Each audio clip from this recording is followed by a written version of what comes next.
ఈరోజు ప్రకటించిన విధంగా ఒక ప్రత్యేకమైన సందేశాన్ని మీకు అందిస్తాను. ఈరోజు సందేశం సంఘ సంస్కరణ. ఒక వాక్య భాగాన్ని చదువుకుందాం. తిమోతికి రాసిన మొదటి పత్రిక 3వ అధ్యాయం 15వ వాక్యాన్ని చదువుకుందాం.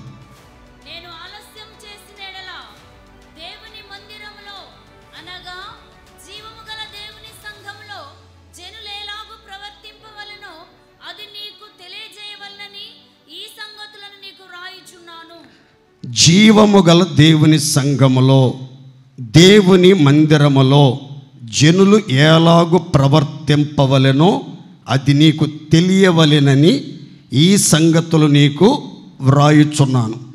జనులు ఎలాగు ప్రవర్తింపవలెనో అన్న చోట నీవు ఎలాగు ప్రవర్తింపవలెనో అనే మాటను కూడా మనం గమనిస్తాం. దైవజనుడైనటువంటి పౌలు యవనస్తుడైనటువంటి తిమోతికి పత్రిక రాస్తూ దేవుని మందిరం అంటే ఏమిటి, దేవుని మందిరానికి ఉన్న మరొక పేరు జీవము కలిగిన దేవుని సంఘము. మందిరం అంటే రాతితో కట్టిన కట్టడం కాదు, మనుషుల చేతితో నిర్మించబడినటువంటి నిర్మాణం కాదు. దేవుని మందిరం అంటే జీవము కలిగిన దేవుని సంఘం. సంఘాలు చాలా ఉన్నాయి ప్రపంచవ్యాప్తంగా. భీమవరం పట్టణంలో కూడా విస్తారమైనటువంటి సంఘాలు ఉన్నాయి. కానీ అన్ని సంఘాలలో జీవం ఉందా లేదా? జీవము కలిగిన దేవుని సంఘం అయితే ప్రజలు ఎలా ప్రవర్తించాలి, ఎలా నడుచుకోవాలి, ఎలా జీవించాలి? జీవము కలిగినటువంటి ప్రాణిలో కదలికలు ఉంటాయి. చచ్చిన సంఘంలో, చచ్చిన మనుషులలో, చచ్చిన ప్రాణులలో కదలికలు ఉండవు, చలనం ఉండదు, మార్పు ఉండదు. ఎప్పుడు ఒకే స్థితిలో ఉంటాయి. ప్రేమించడం తెలీదు, పగబట్టడం తెలీదు, అసూయలు తెలీదు, ఏమీ స్పర్శ లేకుండా పడి ఉంటుంది చచ్చిన శవం. అయితే జీవము కలిగిన దేవుని సంఘం అయితే స్పర్శ ఉంటుంది, గ్రహిస్తారు, నొప్పి తెలిసిద్ది, బాధ తెలిసిద్ది, చెప్పే ప్రతి మాట ఆలకిస్తారు, అంగీకరిస్తారు, అన్వయించుకుని ఆ దిశగా నడుచుకోవటానికి ప్రయత్నిస్తారు. ఈరోజు సంఘ వ్యవస్థలో, జీవము కలిగిన దేవుని సంఘాలలో, మందిరాలలో ప్రజలు వస్తున్నారు.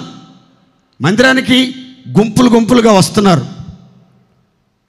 సకాలంలో వచ్చేవాళ్ళు కొంతమంది, సర్దుకొని వచ్చేవాళ్ళు కొంతమంది, ఆర్చుకొని తీర్చుకొని వచ్చేవాళ్ళు కొంతమంది, వాళ్ళకు నచ్చినప్పుడు, వాళ్ళకు అనుకూలమైనప్పుడు వచ్చేవాళ్ళు మరికొంతమంది. రకరకాలుగా వాళ్ళు మొత్తం మీద మందిరానికి వెళ్తున్నాం, సంఘంలోనికి వెళ్తున్నాం అని భ్రమలో సన్నిధికి వస్తున్నారు.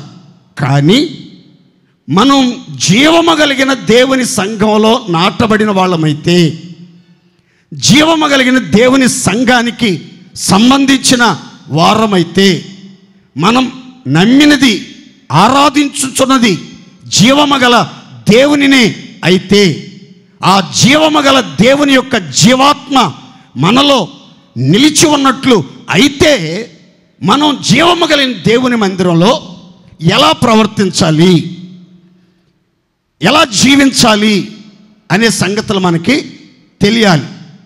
చాలామందికి మందిరానికి వస్తున్నారు కానీ మందిరంలో ఎలా ప్రవర్తించాలి, ఎలా నడుచుకోవాలి, ఎలా కూర్చోవాలి, ఎలా ప్రార్థన చేసుకోవాలి, ఎలా ఒకరినొకరు పలకరించుకోవాలి, ఎలాగూ సాక్ష్యం ఇవ్వాలి, ఎలాగూ ఆరాధన చేయాలి, ఎలాగూ వాక్యాన్ని వినాలి, ఎలాగూ సంఘ క్రమాలను పాటించాలి, సంఘానికి ఉన్న దేవుని మర్యాదలు, దేవుని పద్ధతులు, సంఘానికి ఉన్న క్రమశిక్షణ ఏమిటి అనే వివరాలు చాలామందికి తెలియట్లేదు. దైవజనుడు చెప్తున్నాడు, జీవము కలిగిన దేవుని సంఘములో, దేవుని మందిరములో జనులు ఎలా ప్రవర్తించాలి, ఒక దైవ సేవకుడు ఎలా ప్రవర్తించాలి అనే సంగతులు పౌలు గారు చాలా స్పష్టంగా యవనస్తుడైన తిమోతికి రాసినట్లుగా లేఖనం చెప్తుంది. చూడండి ప్రియులారా, పాత నిబంధన కాలంలో ప్రత్యక్షపు గుడారములో పరిచర్య జరిగేది. అప్పుడు ఆ సంఘంలో ప్రత్యక్షపు గుడారములో 4 గుంపుల ప్రజలు ఉండేవాళ్ళు. దేవుని సేవలో, దేవుని ఆరాధనలో, దేవుణ్ణి పరిచర్య చేయుటలో 4 ప్రత్యేకమైనటువంటి గుంపులు ఉన్నారు. క్రొత్త నిబంధనలో కూడా 4 ప్రత్యేకమైన గుంపుల ప్రజలు ఉన్నారు. ఆ 4 గుంపుల ప్రజలు ఎవరో, ఈ 4 గుంపుల ప్రజలు ఎవరో, ఆ 4 యొక్క విధులు ఏమిటో, ఈ 4 బాధ్యతలు ఏమిటో మీకు క్లుప్తంగా చెప్తాను. చూడండి. ప్రత్యక్షపు గుడారంలో ప్రధాన యాజకుడు, యాజకులు, లేవీయులు, ఇశ్రాయేలీల సర్వ సమాజం. ప్రధాన యాజకుడు అహరోను, యాజకులు అహరోను 4 కుమారులు. ఆ తర్వాత లేవీయులు, లేవి వంశములో జ్యేష్ఠ సంతానం సేవ కోసం ప్రతిష్ఠించుకునేవాళ్ళు, ప్రత్యేకించబడేవాళ్ళు. యాజకులు వాళ్ళకు అప్పగించిన పనులు, బాధ్యతలు సక్రమంగా నిర్వహించేవాళ్ళు. ఇశ్రాయేలీలు, ఇశ్రాయేలులో పుట్టిన ప్రతి వాడు దేవుని సన్నిధికి క్రమముగా వచ్చేవాళ్ళు, కుటుంబాలతో రావాలి. 6 రోజులు కష్టపడి తమ పనంతా చేసుకొని 7వ రోజు విశ్రాంతి దినం, పరిశుద్ధ దినం, ఘనమైన దినం గనక కుటుంబాలతో, దాసదాసీలతో, కుమారులు కుమార్తెలతో, పిల్లలతో అందరూ సర్వసమాజంగా దేవుని మందిరానికి వచ్చేవాళ్ళు. ఇక్కడ జాగ్రత్తగా రండి. ప్రధాన యాజకుడు సంవత్సరానికి ఒక్కసారి అతి పరిశుద్ధ స్థలములోనికి వెళ్ళి సేవ చేసి వచ్చేవాడు. యాజకులు పరిశుద్ధ స్థలములో ధూపవేదిక దగ్గర కానీ, బల్ల దగ్గర కానీ, దీప వృక్షం దగ్గర కానీ పరిచర్య చేస్తూ ఉండేవాళ్ళు. అలాగే లేవీలు కూడా తమ వంతు బాధ్యతగా ఆ ఉపకరణాలను మొయ్యటం కానీ, ఆ ప్రత్యక్షపు గుడారాన్ని నిర్మించడం కానీ, వాళ్లకు ఏ విషయంలోనైనా సహకరించడానికి ఎప్పుడు అందుబాటులో ఉండేవాళ్ళు. ఈ లేవీలు పరిచర్య వేరు, యాజకుల పరిచర్య వేరు, ప్రధాన యాజకుడి పరిచర్య వేరు, ఇశ్రాయేలీల యొక్క విధులు బాధ్యతలు వేరు. ఎవరికి నిర్ణయించిన మేరలలో, హద్దులలో వాళ్ళు నిలిచి దేవుణ్ణి ఆరాధిస్తూ వచ్చేవాళ్ళు. వారి వారి పిలుపు చొప్పున, వారి వారి ఏర్పాటు చొప్పున వారికి అప్పగించిన బాధ్యతలను సక్రమంగా నెరవేర్చేవాళ్ళు. దేవుని స్తోత్రం కలుగునుగాక. క్రొత్త నిబంధనలో 4 గుంపులు. మొదటి గుంపు అధ్యక్షులు, నోరు తెరిచి చెప్పండి గట్టిగా. 2వ గుంపు పరిశుద్ధులు. 2వ గుంపు ఎవరు? 3వ గుంపు పరిచారకులు. 3వ గుంపు ఎవరండి? 4వ గుంపు విశ్వాసులు లేదా దేవుని దాసులు. విశ్వాసులు లేదా దేవుని దాసులు. మరలా ఒకసారి, మొదటి గుంపు ఎవరు? కొత్త నిబంధనలో అధ్యక్షులు, బిషప్ అని రాసి ఉంటుంది. అధ్యక్షులు అంటే అధ్యక్షులు. 2వ గుంపు పరిశుద్ధులు. 3వ గుంపు పరిచారకులు. 4వ గుంపు విశ్వాసులు లేదా దేవుని దాసులు. ఈ అధ్యక్షులు అంటే ఎవరు? వాళ్ళ విధులేంటి? వాళ్ళకు అప్పగించిన బాధ్యతలేంటి, ఎవరు అధ్యక్షుల్ని ఎన్నుకున్నారు, ఎవరు అధ్యక్షుల్ని నియమించారు, ఏ ఉద్దేశంతో అధ్యక్షుల్ని నియమించారు, పరిశుద్ధులు ఎవరు, ఆ పరిశుద్ధుల పట్ల దేవుని సంకల్పం ఏమిటి, వాళ్ళ విధులు, వాళ్ళ కర్తవ్యం ఏంటి, పరిచారకులు వాళ్ళ విధులు, వాళ్ళ కర్తవ్యం, వాళ్ళ బాధ్యత, వాళ్ళ ప్రవర్తించవలసిన విధానం ఏమిటి, విశ్వాసులు దేవుని దాసులు వాళ్ళ యొక్క పిలిపేంటి, వాళ్ళ విధి విధానాలేంటి, వాళ్ళు ఆచరించవలసిన ఆజ్ఞలేంటి, కడమట్టుకు గైకొనవలసిన కట్టడలేంటి అనే వివరాలు నేను చాలా టూకీగా చెప్పిన తర్వాత మొదటి శతాబ్దంలో ఉన్నటువంటి యెరూషలేము సంఘములో ఆనాటి జనులు ఎలా ప్రవర్తించారు అనే వివరాలు నేను మీతో చెప్తాను. ముందుగా ఈ అధ్యక్షులు వాళ్ళ యొక్క విధులు, వాళ్ళ యొక్క కర్తవ్యం, వాళ్ళ బాధ్యత ఏంటి, ఆ తర్వాత పరిశుద్ధులు వాళ్ళ విధులు, వాళ్ళ బాధ్యత, వాళ్ళు ప్రవర్తించవలసిన పద్ధతులు ఏంటి అనే వివరాలు ఒక్కొక్కటిగా మనం బైబిల్లో లేఖనాల ఆధారంతో ప్రతి మాట గమనిద్దాం. అందరూ చక్కగా గమనించండి. అపోస్తల కార్యములు 20 అధ్యాయం 28 నుండి 32 వరకు. దేవుడు తన స్వరక్తమిచ్చి సంపాదించిన తన సంఘమును కాయుటకు పరిశుద్ధాత్మ మిమ్మును దేనియందు అధ్యక్షులుగా ఉంచెనో ఆ యావత్ మందను గూర్చియు మీ మట్టుకు మిమ్మును గూర్చియు జాగ్రత్తగా ఉండుడి. నేను వెళ్ళిపోయిన తర్వాత క్రూరమైన తోడేళ్లు మీలో ప్రవేశించునని నాకు తెలియను. వారు మందను కనికరింపరు, మరియు శిష్యులను తమ వెంట ఈడ్చుకొని పోవలనని వంకర మాటలు పలుకు మనుషులు మీలోనే బయలుదేరుదు. కావున నేను 3 సంవత్సరములు రాత్రింబగళ్ళు కన్నీళ్లు విడుచుచు ప్రతి మనుషునికి మానక బుద్ధి చెప్పితినని మీరు జ్ఞాపకం చేసుకుని మెలకువగా ఉండుడి. ఇప్పుడు దేవునికిని ఆయన కృపా వాక్యమునకును మిమ్మల్ని అప్పగించుచున్నాను. ఆయన మీకు క్షేమాభివృద్ధి కలుగజేయుటకును పరిశుద్ధపరచబడిన వారిలో స్వాస్థ్యం అనుగ్రహించుటకును శక్తిమంతుడు. చప్పట్లు కొట్టి దేవుని మహిమపరుద్దాం గట్టిగా. దైవజనుడు పౌలు చెప్తున్నాడు, దేవుడు తన స్వరక్తమిచ్చి సంపాదించిన తన సంఘమును కాయుటకు దేవుడు మిమ్మలను అధ్యక్షులుగా నియమించాడు. దేవుడు మిమ్మల్ని అధ్యక్షులుగా, పరిశుద్ధాత్ముడు మిమ్మల్ని అధ్యక్షులుగా నియమించాడు. కాబట్టి కాపరులు, అధ్యక్షులు, దేవుని సేవకులు, నాయకత్వంలో ఉన్నటువంటి నడిపించే దేవుని దైవజనులు ఏం చేయాలి అంటే తమ జీవితాన్ని జాగ్రత్తగా కాపాడుకోవాలి, తమ మనస్సును జాగ్రత్తగా కాపాడుకోవాలి, తమ ప్రవర్తనను జాగ్రత్తగా కాపాడుకోవాలి. వారికి అప్పగించిన మందను కూడా, జీవము కలిగిన దేవుని సంఘాన్ని కూడా జాగ్రత్తగా కాపాడవలసిన బాధ్యత, జాగ్రత్తగా పోషించవలసిన బాధ్యత, మెలకువలతో నడిపించవలసిన బాధ్యత, బుద్ధి చెప్పి హెచ్చరించి కన్నీరితో బతిమాలుకోవలసిన బాధ్యత ఒక అధ్యక్షుడుగా, సంఘానికి కాపరిగా, పరిశుద్ధాత్మ చేత నియమించబడిన, ఏర్పరచబడిన సేవకుడు సంఘాన్ని కాయటానికి ఒళ్ళంతా కళ్ళు చేసుకుని మెలకువతో సంఘాన్ని కాయాలి. సంఘాన్ని కాచే క్రమంలో సంఘానికి కాపరిగా, మేపరిగా ఉంటూ సేవకుడు, అధ్యక్షుడు తన జీవితాన్ని చాలా జాగ్రత్తగా కాపాడుకోవాలి.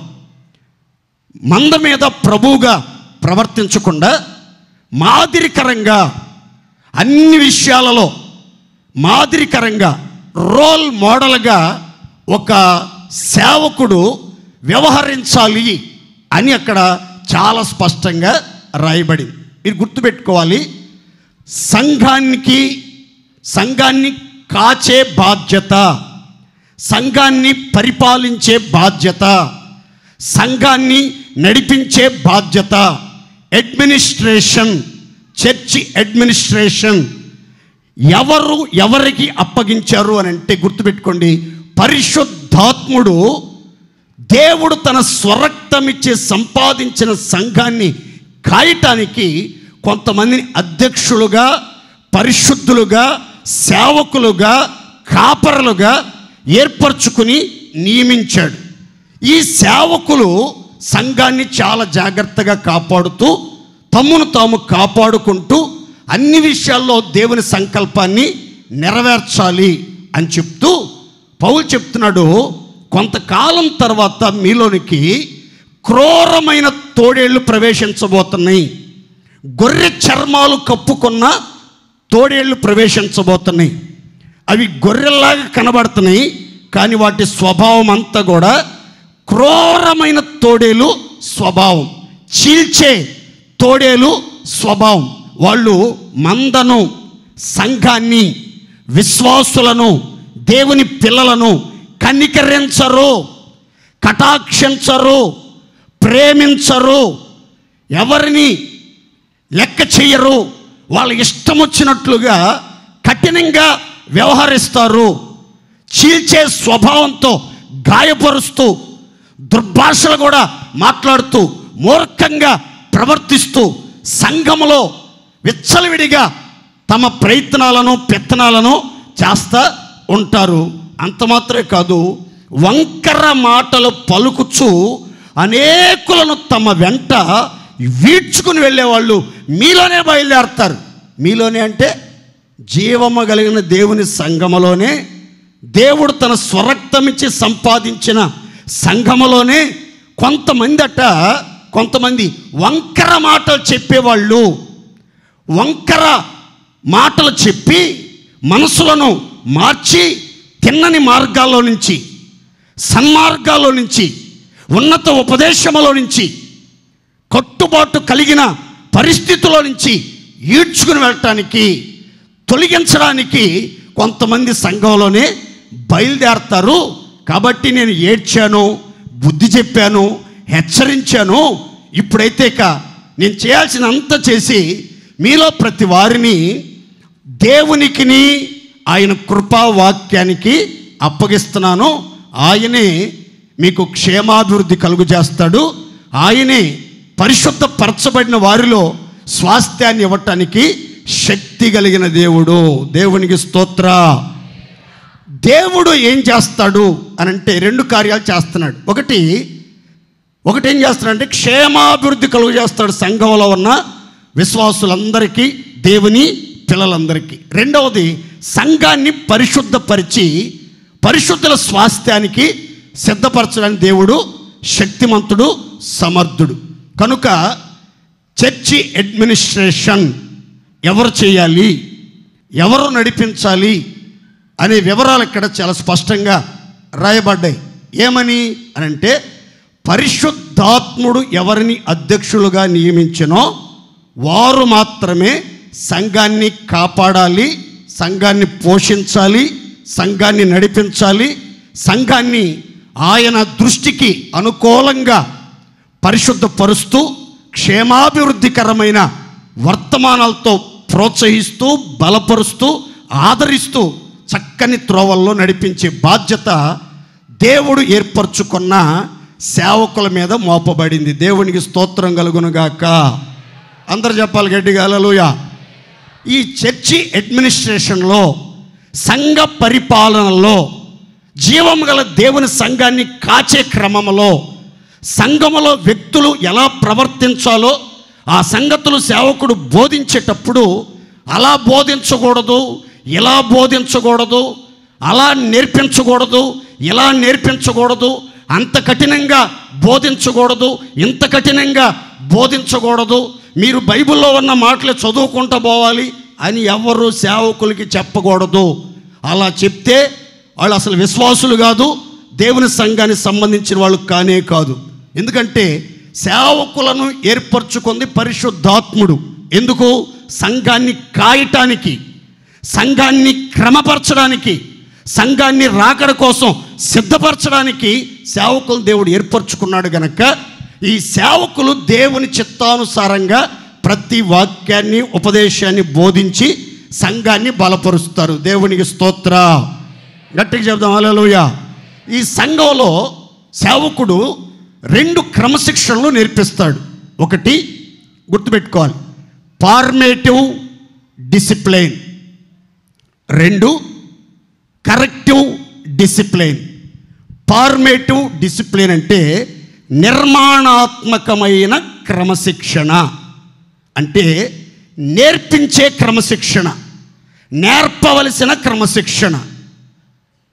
కరెక్టివ్ డిసిప్లైన్ సంస్కరించే క్రమశిక్షణ, సవరించవలసిన క్రమశిక్షణ, మెరుగుపరచవలసిన క్రమశిక్షణ, దిద్దుబాటు చేయవలసిన క్రమశిక్షణ. ఈ 2 క్రమశిక్షణలు ఒకదాని వెంట ఒకటి క్రమముగా జరుగుతూనే ఉండాలి. దేవునికి స్తోత్రం చెప్పండి గట్టిగా. ఇంట్లో తల్లిదండ్రులు పిల్లలకు క్రమశిక్షణ నేర్పించాలి. క్రమశిక్షణ నేర్పించాలి. స్కూల్లో, కాలేజీల్లో టీచర్సు, లెక్చరర్సు స్టూడెంట్స్కి, పిల్లలకి క్రమశిక్షణ నేర్పించాలి. విద్యతో పాటు, చదువుతో పాటు సంస్కారం కూడా నేర్పించాలి. అలాగే సన్నిధికి వస్తున్న బిడ్డలకు, సంఘానికి వస్తున్నటువంటి దేవుని ప్రియులకు ఒక సంఘ కాపరి వాక్యంతో పాటు, ఉపదేశంతో పాటు, వాగ్దానాలతో పాటు, ఆశీర్వచనాలతో పాటు క్రమశిక్షణ నేర్పించాలి. క్రమశిక్షణ నేర్పించాలి. ఎలా కూర్చోవాలి, ఏ సమయానికి సన్నిధికి రావాలి, స్త్రీలు ముసుగు వేసుకుని కూర్చోవాలా, ముసుగు తీసేసి కూర్చోవాలా, జడలు అల్లుకోవాలా, వెలగల వస్త్రాలు ధరించాలా, ఎలా ప్రవర్తించాలి సంఘంలో అనేది ప్రతిదీ నేర్పించాల్సిన బాధ్యత, ఆ కర్తవ్యం ఒక దైవ సేవకుడికి దేవుడు అప్పగించాడు. నేర్పించకపోతే ఒక సేవకుడు దేవునికి లెక్క చెప్పాలి. నిర్మాణాత్మకమైనటువంటి క్రమశిక్షణ నేర్పించాలి. అంటే విశ్వాస జీవితాన్ని ఎలా కట్టుకోవాలి, ఎలా నిర్మించుకోవాలి, ఎలా నడుచుకోవాలి, ఎలా జీవించాలి, ఎలా దేవుని సంతోషపరచాలి, ఎలా పరిశుద్ధపరచుకోవాలి, ఎలా ప్రార్థన చేసుకోవాలి, ఎలా ఆరాధన చేయాలి, ఎలా యోగ్యమైన మనసుతో దేవుని వాక్యాన్ని వినాలి, ఈ సంగతులన్నీ కూడా సేవకుడు సంఘానికి నేర్పించాలి. దీన్ని ఫార్మేటివ్ డిసిప్లైన్, నిర్మాణాత్మకమైన క్రమశిక్షణ అని అంటారు. దేవుని స్తోత్రం చెప్పండి గట్టిగా. దాంతోపాటు కరెక్టివ్ డిసిప్లైన్ అంటే సవరించవలసినటువంటి విషయాలు, మెరుగుపరచవలసిన విషయాలు, నవీకరించవలసిన విషయాలను కూడా సంఘానికి నేర్పించాలి. తప్పులను దిద్దటం, అవినీతిని దిద్దటం, అక్రమాన్ని సరిచేయటం, తప్పుడు సిద్ధాంతాలకు చెకప్ పెట్టటం, ఒక సంఘాన్ని ఒక సరికొత్త పంథాలో, ఒక నూతనమైనటువంటి మార్గాల్లో నడిపించవలసిన బాధ్యత సేవకుడికి ఉంది. నిర్మాణాత్మకమైన క్రమశిక్షణతో పాటు సంస్కరించే క్రమశిక్షణ, సరిదిద్దే క్రమశిక్షణ చెయ్యాలి సేవకుడు. ఈ క్రమశిక్షణలో ఎవరైతే ఉంటారో వాళ్ళే జీవము గల దేవుని సంఘానికి సంబంధించిన వాళ్ళు, వాళ్ళే క్రీస్తు రక్తంతో కడగబడి పరిశుద్ధపరచబడిన వారికి దేవుడిచ్చే స్వాస్థ్యాన్ని పొందటానికి యోగ్యులుగా మార్చబడతారని దేవుని వాక్యం చాలా స్పష్టంగా తెలియపరుస్తుంది. దేవునికి స్తోత్రం కలుగును గాక. గట్టిగా చెప్పండి హల్లెలూయా. ఒక శిష్యుడికి ఒక గురువు ఎలా తర్ఫీదిస్తాడో, ఎలా ట్రైనింగ్ ఇస్తాడో, ఎలా ప్రతి విషయాన్ని నేర్పించి అతనికి అనుసరించేటట్లుగా ప్రాక్టీస్ చేపిస్తాడో, అలాగే దేవుని పిల్లలమైనటువంటి మనం క్రమశిక్షణ నేర్చుకోవాలి, క్రమముగా ప్రవర్తించాలి, యోగ్యముగా ప్రవర్తించాలి, పరిశుద్ధంగా ప్రవర్తించాలి. సంఘములో మన విధిలో, మన వంతులో మనం చక్కగా నడుచుకోవటం నేర్చుకోవాలి. దేవునికి మహిమ కలుగునుగాక. ఆదిమ క్రైస్తవ సంఘములో ఆది అపోస్తులు యెరూషలేము సంఘానికి నేర్పించిన క్రమశిక్షణ, ఆ సంఘములోని విశ్వాసులు ప్రవర్తించిన విధానం మీతో చెప్తాను. చాలా జాగ్రత్తగా వినాలి. దేవుని స్తోత్రం చెప్పండి గట్టిగా. దానికి ముందుగా మొదట అధ్యక్షులు పరిశుద్ధుల గురించి చెప్పాను. రెండవ కోణంలో, రెండవ గుంపులో ఈ పరిచారకులు, పెద్దలు, పరిచారకులు అనే గుంపు గురించి చెప్తాను. జాగ్రత్తగానండి. అసలు మొదటి శతాబ్దంలో పెద్దలను ఎందుకు ఎన్నుకున్నారు? పరిచారకులను ఎందుకు ఏర్పరచుకున్నారు? పెద్దల యొక్క ధర్మ విధులేంటి? పరిచారకుల యొక్క కర్తవ్యం ఏమిటి? అసలు పెద్దలు అనేవాళ్ళు ఆ పెద్దగా నియమించబడటానికి వాళ్ళలో ఉండవలసిన అర్హతలేంటి? వాళ్ళ యొక్క బాధ్యతలేంటి? పరిచారకుల యొక్క అర్హతలేంటి? వాళ్ళ యొక్క బాధ్యతలేంటి అనే వివరాలు కూడా మీతో చెప్తారు. ఒక మాట చదువుకున్న తర్వాత మొదటి శతాబ్దంలోని సంఘములో వాళ్ళు ప్రవర్తించిన విధానాన్ని గురించి మీకు వివరంగా చెప్తాను. ముందుగా ఈ సంగతులు మీరు తెలుసుకోవటం మంచిది. చదువుకుందాం. చూడండి, అపోస్తల కార్యాల గ్రంథం 6వ అధ్యాయం మొదటి 4 వాక్యాలు. ఆ దినములలో శిష్యుల సంఖ్య విస్తరించుచున్నప్పుడు అనుదిన పరిచర్యలో తమలోని వెదవరాండను చిన్న చూపు చూచిరని హెబ్రీల మీద గ్రీకు భాష మాట్లాడు యూదులు సనగసాగిరి. అప్పుడు 12 అపోస్తలులు తమ యొద్దకు శిష్యుల సమూహమును పిలిచి, మేము దేవుని వాక్యం బోధించుట మాని ఆహారము పంచిపెట్టుట యుక్తము కాదు. కాబట్టి సహోదరులారా, ఆత్మతోనూ జ్ఞానముతోనూ నిండుకొని మంచి పేరు పొందిన 7 మనుషులను మీలో ఏర్పరచుకొనుడి. మేము వారిని ఈ పనికి నియమింతుము. అయితే మేము ప్రార్థన యందును వాక్య పరిచర్య యందును ఎడతెగక యుందుమని చెప్పిరి. పెంతెకొస్తు పండగ రోజు దైవజనుడు పేతురు లేచి నిలబడి వర్తమానం బోధించాడు.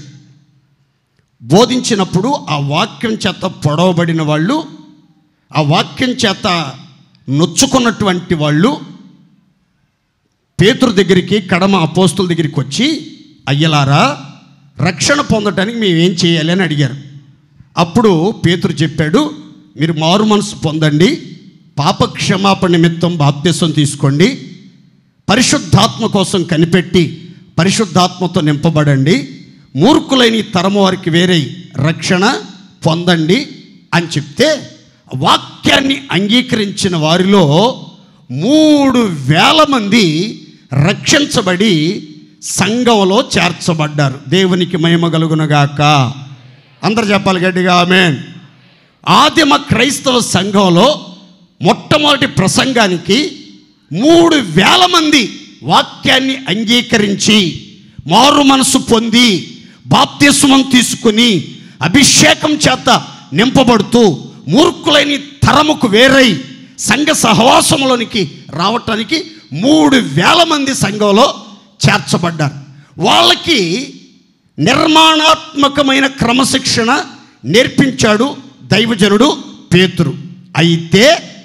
అయితే చాలా జాగ్రత్తగా వినాలి.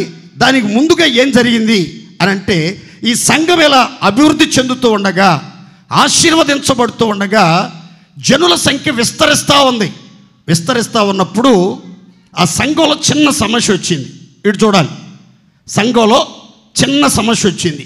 ఏంటి ఆ సమస్య అని అంటే, విధవరాండ్ర మీద చిన్న చూపు చూస్తున్నారు. గ్రీకు భాష మాట్లాడే వాళ్ళ మీద హెబ్రీలు చిన్న చూపు చూస్తున్నారు. ఇక్కడ వాళ్ళు యూదులే, వీళ్ళు యూదులే, కానీ వాళ్ళేమో హెబ్రీ భాష మాట్లాడుతున్నారు, వీళ్ళేమో గ్రీకు భాష మాట్లాడుతున్నారు. ఇటు చూడాలి, పాత నిబంధన అంతా హెబ్రీ భాషలో రాయబడింది, క్రొత్త నిబంధన గ్రీకు భాషలో రాయబడింది. క్రొత్త నిబంధన గ్రీకు భాషలో రాయబడింది. ఈ సంఘంలో చేర్చబడినటువంటి వాళ్ళల్లో ఈ భాషా భేదాలు, చిన్న చూపు చూడటం, సంఘంలో సణుగులు, సంశయాలు ప్రారంభించబడ్డాయి. ఈ సమాచారం అపోస్తులకి, అధ్యక్షులకి, పరిశుద్ధులకి తెలిసింది. వెంటనే వాళ్ళు సంఘమంతటిని సమావేశపరిచారు. సంఘమంతటిని సమకూర్చి అపోస్తులు చెప్పిన మాట, సహోదరులారా, మేము బల్ల యొద్ద పరిచర్య చేయటానికి వీలు పట్టలేదు, ఆహారం పంచిపెట్టడానికి మాకు సమయం కుదరట్లేదు. మేమైతే వాక్యాన్ని బోధించుటయందు, ప్రార్థన చెయ్యుటయందు మా కాలాన్ని గడుపుతాం. మా పిలుపు ఇది, మా దర్శనం ఇది. సేవకులుగా, అపోస్తులుగా, అధ్యక్షులుగా, పరిశుద్ధులుగా దేవుడు మమ్మల్ని ఏర్పరచుకున్న ఆ ధర్మానికి మేము కట్టుబడి వాక్యాన్ని ధ్యానించడం, వాక్యాన్ని బోధించడం, ప్రార్థనలు చేసుకోవటం, ప్రార్థనలు చేయటం ఇలా చేస్తూ ఉంటాము. బల్ల యొద్ద భోజనం పంచటం, రొట్టె పంచటం మాకు ఇబ్బందిగా ఉంటుంది. కాబట్టి సహోదరులారా, జాగ్రత్తగానండి, ప్రారంభంలో దేవుని పిల్లలందరికీ 3 ప్రత్యేకమైన పేర్లు ఉన్నాయి సంఘానికి వచ్చిన వాళ్ళకి. 1 సహోదరులు, 2 శిష్యులు, 3 విశ్వాసులు. 3 విశ్వాసులు. తర్వాత అంత్యోకయ సంఘంలో శిష్యులు మొట్టమొదట క్రైస్తవులు అనబడ్డారు. దేవునికి స్తోత్రం కలుగునుగాక. అక్కడి నుంచి స్టార్ట్ అయింది ఆ సందేశం. నేను మీకు ఈ నెలలో నేను చెప్తాను. సహోదరులు, శిష్యులు, విశ్వాసులుగా ఉన్నటువంటి వాళ్ళతో అపోస్తులు చెప్పారు, మీలో జ్ఞానముతోనూ ఆత్మతోనూ నిండుకొని మంచి పేరు, మంచి సాక్ష్యము కలిగిన 7 మనుషుల్ని ఏర్పరచుకొని మా యొద్దకు తీసుకురండి. మేము చేతులుంచి ప్రార్థన చేసి వాళ్ళని ఈ పని కోసం నియమిస్తాము. ఏ పని కోసం అంటే బల్ల యొద్ద పరిచర్య చేయటానికి, రొట్టె ద్రాక్షరసం పంచడానికి నియమిస్తాము అని చెప్పినప్పుడు ఆ సమాచారం అట ఆనాటి క్రైస్తవ సంఘానికి ఇష్టమైనందున 7 ఏర్పరచుకుని అపోస్తుల దగ్గరికి తీసుకొచ్చినప్పుడు అపోస్తులు వాళ్ళ మీద చేతులుంచి ప్రార్థన చేసి ఈ ప్రత్యేకమైన పని కొరకు వాళ్ళు ప్రత్యేకించారు. దేవునికి స్తోత్ర. ఈ బల్ల యొద్ద పరిచర్య చేసేవాళ్ళు ఎలా పరిచర్య చేయాలి, బల్ల యొద్ద పంచిపెట్టే వాళ్ళు ఎలా ఉండాలి అని అంటే చూడండి. 1 జ్ఞానంతో నిండిన వాళ్ళై ఉండాలి, 2 ఆత్మతో నిండిన వాళ్ళై ఉండాలి, 3 సాక్ష్యం కలిగిన వాళ్ళై ఉండాలి. మంచి సాక్ష్యాన్ని కాపాడుకోవాలి.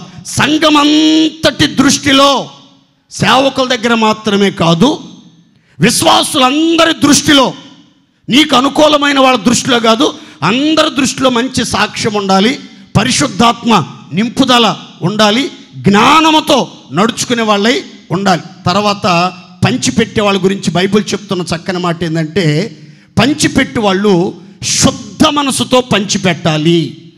శుద్ధ మనసుతో పంచిపెట్టాలి. ఆ పంచిపెట్టే వాళ్ళకి, బల్ల పంచిపెట్టే వాళ్ళకి శుద్ధ మనసు ఉండాలి, శుద్ధ హృదయం ఉండాలి, శుద్ధమైన మనస్సాక్షి ఉండాలి, మంచి మనస్సాక్షి ఉండాలి, జ్ఞానం ఉండాలి, అభిషేకం ఉండాలి, సాక్ష్యం ఉండాలి. ఇన్ని ఉన్న వాళ్ళ యొక్క బాధ్యత, కర్తవ్యం, వాళ్ళకి నియమించబడిన పని ఏంటంటే బల్ల యొద్ద ఆహారం పంచిపెట్టడం. దేవుని స్తోత్రం చెప్పండి గట్టిగా, సంతోషం చెప్పాలి గట్టిగా. పెద్దలను ఆదిమ క్రైస్తవ సంఘములో, యెరూషలేము సంఘములో మొట్టమొదట అపోస్తులు ఏర్పరచుకున్న నియమించినటువంటి పెద్దలు ఏ ఉద్దేశంతో ఎన్నుకుని నియమించారంటే కేవలం బల్ల యొద్ద శుద్ధ మనసుతో ఆహారం పంచిపెట్టడానికే నియమించారు. దేవునికి మహిమ కలుగునుగాక. పెద్దల యొక్క బాధ్యత ఏంటి అంటే రొట్టె పంచడం. పంచేటప్పుడు మంచి మనసు ఉండాలి, జ్ఞానం ఉండాలి, అభిషేకం ఉండాలి, సాక్ష్యం ఉండాలి. ఈరోజు క్రైస్తవ సంఘాలలో పెద్దలలో ఈ జ్ఞానం ఉండలేదు, ఈ అభిషేకం కనబట్టలేదు, ఈ సాక్ష్యం ఉండలేదు, ఈ శుద్ధమైన మనసు కనబట్టలేదు చాలా చోట్ల, చాలామంది పెద్దల్లో. కానీ ఆదిమ క్రైస్తవ సంఘములో, జీవమగలిగిన దేవుని సంఘములో మొట్టమొదట నియమించబడిన పెద్దలందరూ కూడా జ్ఞానాత్మ పూర్ణులు, అభిషేకం కలిగిన వాళ్ళు, అందరి వలన మంచి పేరు మంచి సాక్ష్యం కలిగి శుద్ధమైన మనసుతో దైవ భయంతో వాళ్ళు రొట్టెను పంచినట్లుగా లేఖనం చెప్తుంది. దేవునికి స్తోత్రం కలుగునుగాక.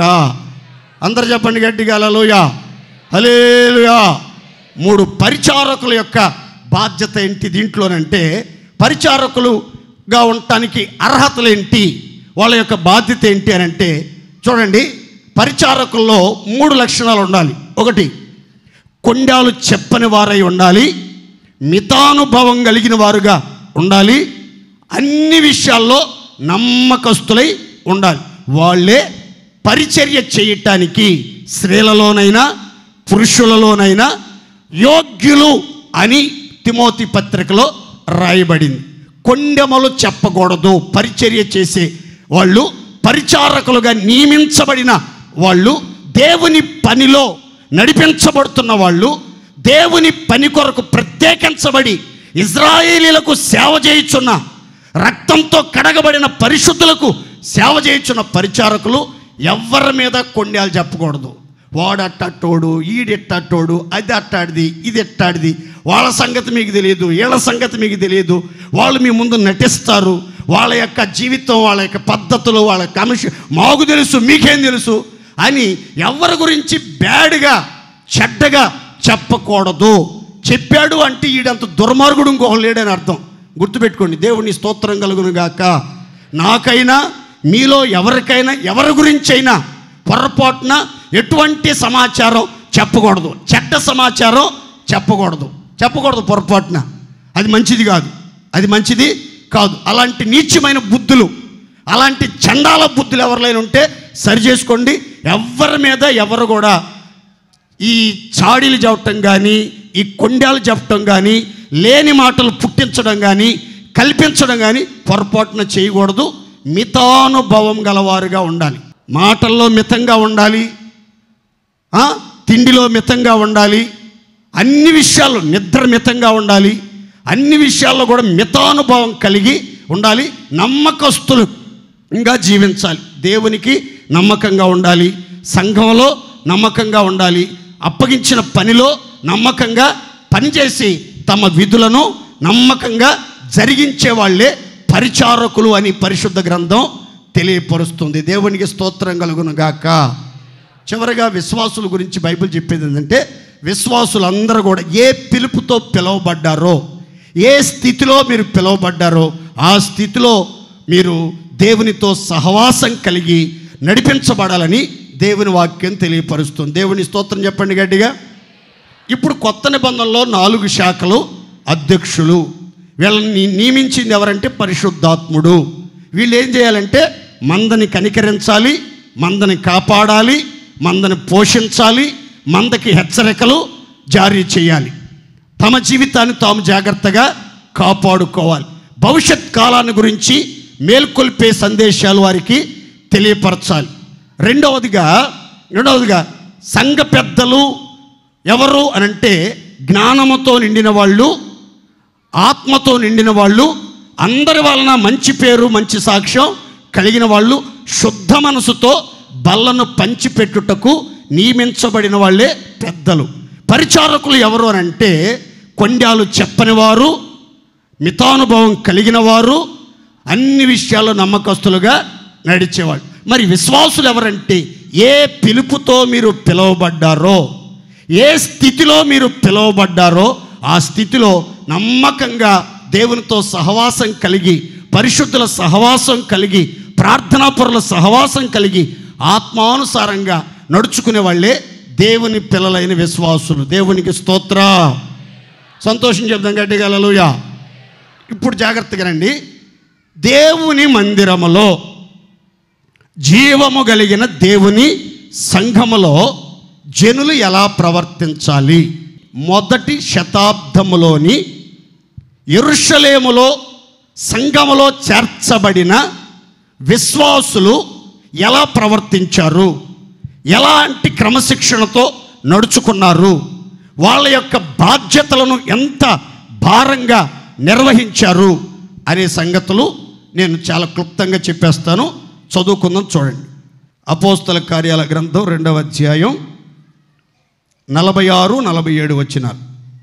వారు ఏక మనస్కులై ప్రతిదినము దేవాలయములో తప్పక కూడుకొనుచు ఇంటింటా రొట్టె విరుచుచు దేవునిని స్తుతించుచు ప్రజలందరి వలన దయ పొందిన వారై ఆనందముతోనూ నిష్కపటమైన హృదయముతోనూ ఆహారము పుచ్చుకొనుచుండిరి. ప్రభువు రక్షణ పొందుచున్న వారిని అనుదినము వారితో చేర్చుచుండెను. మొదటి శతాబ్దంలో యెరూషలేములోని క్రైస్తవ సంఘములో పేతురు యొక్క వర్తమానాన్ని విని వాక్యాన్ని అంగీకరించి సంఘములో చేర్చబడిన దేవుని పిల్లలు నడుచుకునిన విధానం, ప్రవర్తించిన ఆ ప్రవర్తన, ఆ ఫలం ఎలా ఉంది, నేటి క్రైస్తవ సంఘాలలో మనం ఎలా ప్రవర్తించాలి, ఎలా నడుచుకోవాలి, ఎలా జీవించాలి అనే సంగతులు నేను క్లుప్తంగా చెప్తాను. అందరూ సంతోషంగా తలపైకెత్తి చూడాలి. మొదటి మాట, ఆదిమ క్రైస్తవ సంఘములోని దేవుని పిల్లలందరూ కూడా ఎలా నడుచుకున్నారు అని అంటే ఏక మనస్కులై. సంఘంలో 3000 మంది ఉన్నారు. 3000 మంది కూడా ఒకే మనసు, ఏక మనస్సు, ఏక భావం, ఏక తాత్పర్యం, ఏక హృదయం, ఏక ప్రేమ, ఏక దృష్టి, ఏక మార్గం, ఒకటే మాట, ఒకటే బాట, ఒకే ఉద్దేశం, ఒకే లక్ష్యం. వారందరూ ఒక్క మనుషుడైనట్లుగా ఏకీభవించారు. భిన్నాభిప్రాయాలు కానీ, మనస్పర్ధలు కానీ, కక్షలు కలహాలు కానీ వాళ్ళలో లేవండి. అందరూ సంగమగా కూడినప్పుడల్లా ఎలా ఉండేవాళ్ళంటే ఏక మనస్సుతో దేవుని సన్నిధిలో కనబడేవాళ్ళు, ఏక మనస్సుతో దేవుణ్ణి వెంబడించేవాళ్ళు, ఏక మనస్సుతో దేవుణ్ణి ఆరాధించేవాళ్ళు, ఏక మనస్సుతో దేవుని వాక్యం మీద లక్ష్యం ఉంచేవాళ్ళు. విశ్వసించిన వాళ్ళందరూ కూడా ఏకాత్మ కలిగి, ఏక అభిప్రాయం కలిగి నడిపించబడతా ఉండేవాళ్ళు. వాళ్ళందరి మీద దైవ కృప అధికముగా ఉన్నట్లుగా పరిశుద్ధ గ్రంథం చెప్తుంది. చూడండి, 3000 మంది సంఘంలో రకరకాల భాషలు మాట్లాడే వాళ్ళు ఉన్నారు, ఆయా గోత్రాల నుంచి వచ్చిన వాళ్ళు ఉన్నారు, వంశాల వాళ్ళు ఉన్నారు, దేశాల వాళ్ళు ఉన్నారు, విభిన్నమైన మనస్తత్వాలు, ఆలోచనలు, అభిప్రాయాలు కలిగిన వాళ్ళు ఉన్నారు. వాళ్ళు ఎలాంటి వారైనా మందిరంలోకి వచ్చిన తర్వాత, జీవము కలిగిన దేవుని సంఘంలోకి వచ్చిన తర్వాత వాళ్ళందరూ కలిసి ఏం చేస్తున్నారని రాసిందంటే ఏక మనస్సు కలిగి జీవిస్తున్నారు. దేవునికి స్తోత్ర. చెప్పాలి గట్టిగా హల్లెలూయా. మన మనుషులు వేరు, కానీ మన మనసులు ఏకీభవించాలి.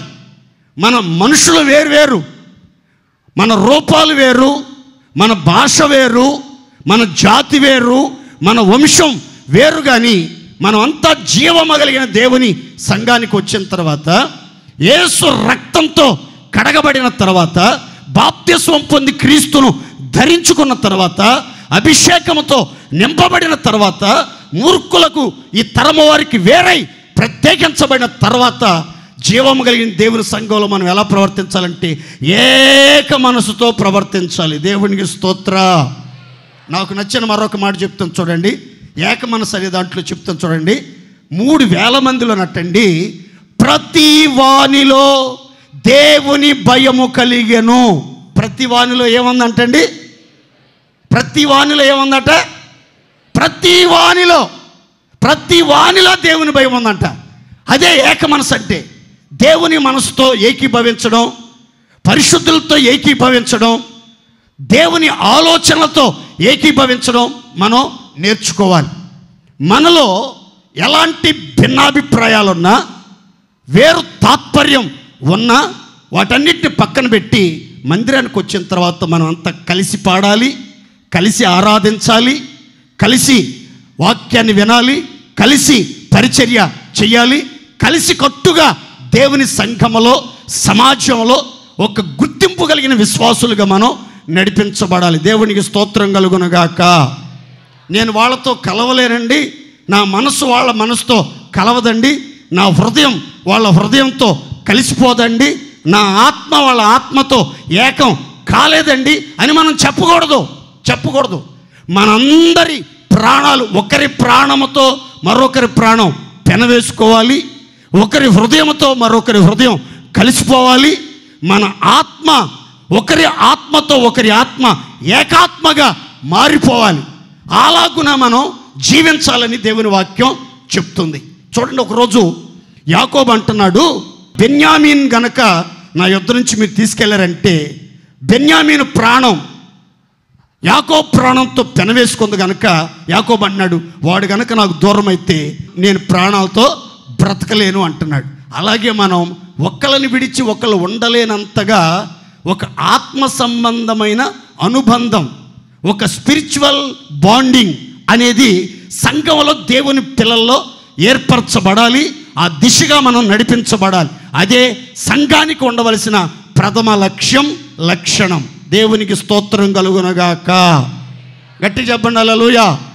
వాళ్ళ కులం వేరండి, మా కులం వేరండి. వాళ్ళ గుంపు వేరండి, మా గుంపు వేరండి. వాళ్ళ ఫ్యాన్స్ వేరండి, మా ఫ్యాన్స్ వేరండి. ఇలాంటి వేరు తాత్పర్యాలు, భిన్నాభిప్రాయాలు సంఘంలో పొడచూపకూడదు.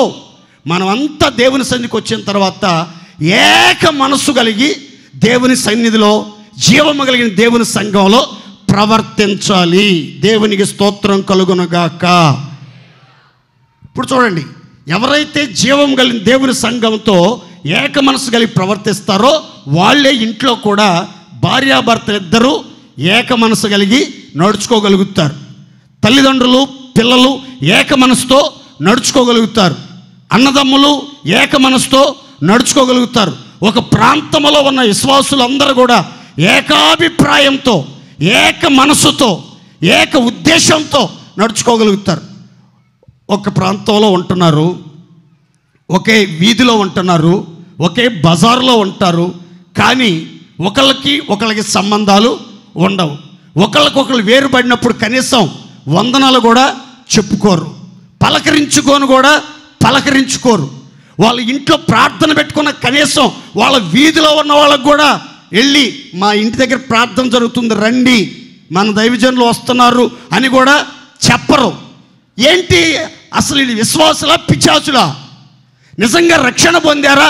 రాక్షసులుగా ప్రవర్తిస్తున్నారా? ఇంకా రక్షించబడిన దేవుని పిల్లల్లో ఏకత్వం ఏది? ఐక్యత ఏది? కనుక మనం సంఘంలో ఎలా ప్రవర్తించాలో ఆ క్రమశిక్షణ మనకు తెలియాలి. వస్తున్నాం, రక్షణ పొందేశాం, బాప్తిసం తీసుకున్నాం, బల్ల తీసేసుకుంటున్నాం, దేవుని మందిరంలో చలామణిపోతున్నాం, రోజులు దొరికిపోతున్నాయి అనుకుని భ్రమలో బతకొద్దు. మనకి సంఘంలో ఎలా ప్రవర్తించాలి, ఎలా నడుచుకోవాలనే సంగతులు మనకు తెలియాలి. ఏక మనసు అనేది చాలా అవసరం. ఏక మనసు కలిగి దేవునితో ఏక మనసు, సేవకులతో ఏక మనసు, పరిశుద్ధులతో ఏక మనసు, ఆత్మీయులందరితో ఏక మనసు కలిగి ఉండాలనుకున్న వాళ్ళందరూ చేతులెత్తి గంభీరంగా స్తోత్రం చెప్పండి.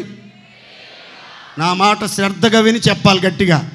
దేవునితో, సేవకులతో, పరిశుద్ధులతో, సంఘమంతటితో ఏక మనసుతో నడుచుకోవాలనుకున్న వాళ్ళందరూ రెండు చేతులెత్తి గంభీరంగా స్తోత్రం చెప్పండి.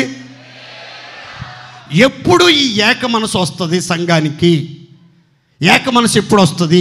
వివరంగా చెప్తాను, చదువుకుందాం. చూడండి, యెహెజ్కేలు గ్రంథం 11వ అధ్యాయం 19వ వాక్యం చదువుకుందాం. వారు నా కట్టడలను నా విధులను అనుసరించి గైకొనున్నట్లు నేను వారి శరీరంలో నుండి రాతి గుండెను తీసివేసి వారికి మాంసపు గుండెను ఇచ్చి వారికి ఏక మనసు కలుగజేసి వారి యందు నూతన ఆత్మ పుట్టింతును. చప్పట్లు కొట్టి దేవుని మహిమపరుద్దాం గట్టిగా, సంతోషంగా చప్పట్లు కొట్టాలి. ఏక మనసు కలగాలి, నూతన ఆత్మాభిషేకం అనుగ్రహించబడాలి, కట్టడలను గైకొని ఆజ్ఞలను అనుసరించే మనసు మనకి రావాలి అని అంటే ఇక్కడ చూడండి, నేను వారి హృదయములలో నుండి వారి అంతరంగములో నుండి రాతి గుండెను తీసివేసి మాంసపు గుండెను వారికి ఇచ్చి వారికి ఏక మనసును కలుగజేస్తాను. అంటే మనలో రాతి గుండె ఉన్నంత కాలం మనకు ఏక మనసు రానే రాదు. ఈ రాతి గుండె అంటే అర్థం ఏంటంటే కఠినమైన మనసు, మూర్ఖత్వపు మనసు, మార్పు నొందని మనసు మనలో ఉన్నంత కాలం మనకి ఏక మనసు రాదు. అయితే బైబిల్ చెప్తుంది, నిత్యము దేవుని యందు భయము కలిగి ప్రవర్తించువాడు ధన్యుడు, తన మనసును కఠినపరుచుకునేవాడు, తన హృదయాన్ని రాతి వలె కఠినపరుచుకునేవాడు కీడులో పడిపోతాడు, పాపంలో పడిపోతాడు, శోధనలో పడిపోతాడు, అగాధంలో పడిపోతాడు, శాపంలో పడిపోతాడని బైబిల్ చెప్తుంది. కాబట్టి మనలో ఎవరికైతే రాతి గుండె ఉందో, కఠినమైన మనసు, కఠినమైన మాటలు, కఠినమైన నిర్ణయాలు, కఠినమైన ఆలోచనలు, కఠినమైన కపట ఉపాయాలు ఎవరైతే కలిగి ఉంటారో వాళ్ళు సంఘముతో ఏకీభవించలేరు, పరిశుద్ధులతో ఏకీభవించలేరు, పరిశుద్ధుల సహవాసంతో ఏకీభవించలేరు, పరిశుద్ధుడైన దేవుని యొక్క చిత్తాన్ని చేయటానికి ఏకీభవించలేరు. ఎప్పుడైతే రాతి గుండె తీసివేయబడుతుందో, మాంసపు గుండె, మెత్తని హృదయం, మెత్తని మనసు, దీన మనసు, తగ్గింపు కలిగిన మనసు మనకు అనుగ్రహించబడుతుందో అప్పుడే మనలోనికి ఏక దృష్టి, ఏక హృదయం, ఏక మనసు అనుగ్రహించబడుతుంది. మనం అందరం సంఘంతో ఏక మనస్కులై సంఘములో ప్రవర్తించుదముగాక. ఈరోజు మీరు తీర్మానంతో ప్రార్థన చేసుకోవాలి. ఎవరిలో అయినా ఈ రాతి గుండె ఉంటే, కఠినమైన మనసు, కఠినమైన హృదయం, కఠినమైన నిర్ణయాలు, కఠినమైన తీర్మానాలు, అసలు మార్పు నొందని, మారజాలని స్థితిలో ఎవరైనా జీవిస్తూ ఉంటే ఇప్పుడైనా దేవునికి ఒక అవకాశం ఇవ్వండి. దేవుడు మీ హృదయాన్ని మార్చబోతున్నాడు, మీలో గొప్ప పరివర్తన కలిగిస్తాడు, నూతన అభిషేకంతో నింపుతాడు. దేవుని కట్టడలను గైకొనొచ్చు, ఆజ్ఞలను అనుసరించే అభిషేకం మీ మీదకి పంపాలి అని అంటే మీరు ఖచ్చితంగా దేవునికి ఒక అవకాశం ఇవ్వాలి. దేవునికి అవకాశం ఇస్తే ఎలాంటి కఠినాత్మునైనా కరుణగల వ్యక్తిగా మార్చేస్తాడు. దేవునికి స్తోత్రం కలుగునగాక. కక్షలు మానండి, కరుణను పంచండి, పంతాన్ని వేడండి, అందరినీ పలకరించండి. ఖచ్చితంగా ఏక మనసుతో మనం సంఘములో ప్రవర్తించుదముగాక. ఏక మనసు కలిగి మనం ప్రవర్తిస్తున్నప్పుడు మన జీవితంలో కలిగే ఒక అద్భుతమైన కార్యాన్ని గురించి మీతో చెప్తాను. చదువుకుందాం, చూడండి. అపోస్తుల కార్యాలు 1వ అధ్యాయం 14వ వాక్యం. వీరందరూ వీరితో కూడా కొందరు స్త్రీలను, యేసు తల్లి అయిన మరియయు ఆయన సహోదరులను ఏక మనసుతో ఎడతెగక ప్రార్థన చేయుచుండిరి. ఏక మనసుతో ఎడతెగక ప్రార్థన చేయుచూ ఉండిరి. తలల పైకెత్తండి. అది మేడగది, 120 మంది సభ్యులు, వారిలో యేసు తల్లి అయిన మరియ ఉంది. వాళ్ళంతా కలిసి 10 రోజుల పాటు ఉపవాసం ఉండి, అన్నపానాలు పుచ్చుకోకుండా, నిద్ర లేని జాగరణాలతో, ఉపవాసములతో, రాత్రి పగలు 10 రోజులు ఉన్న చోట కదలకుండా ప్రార్థన చేస్తూ ఉన్నారు.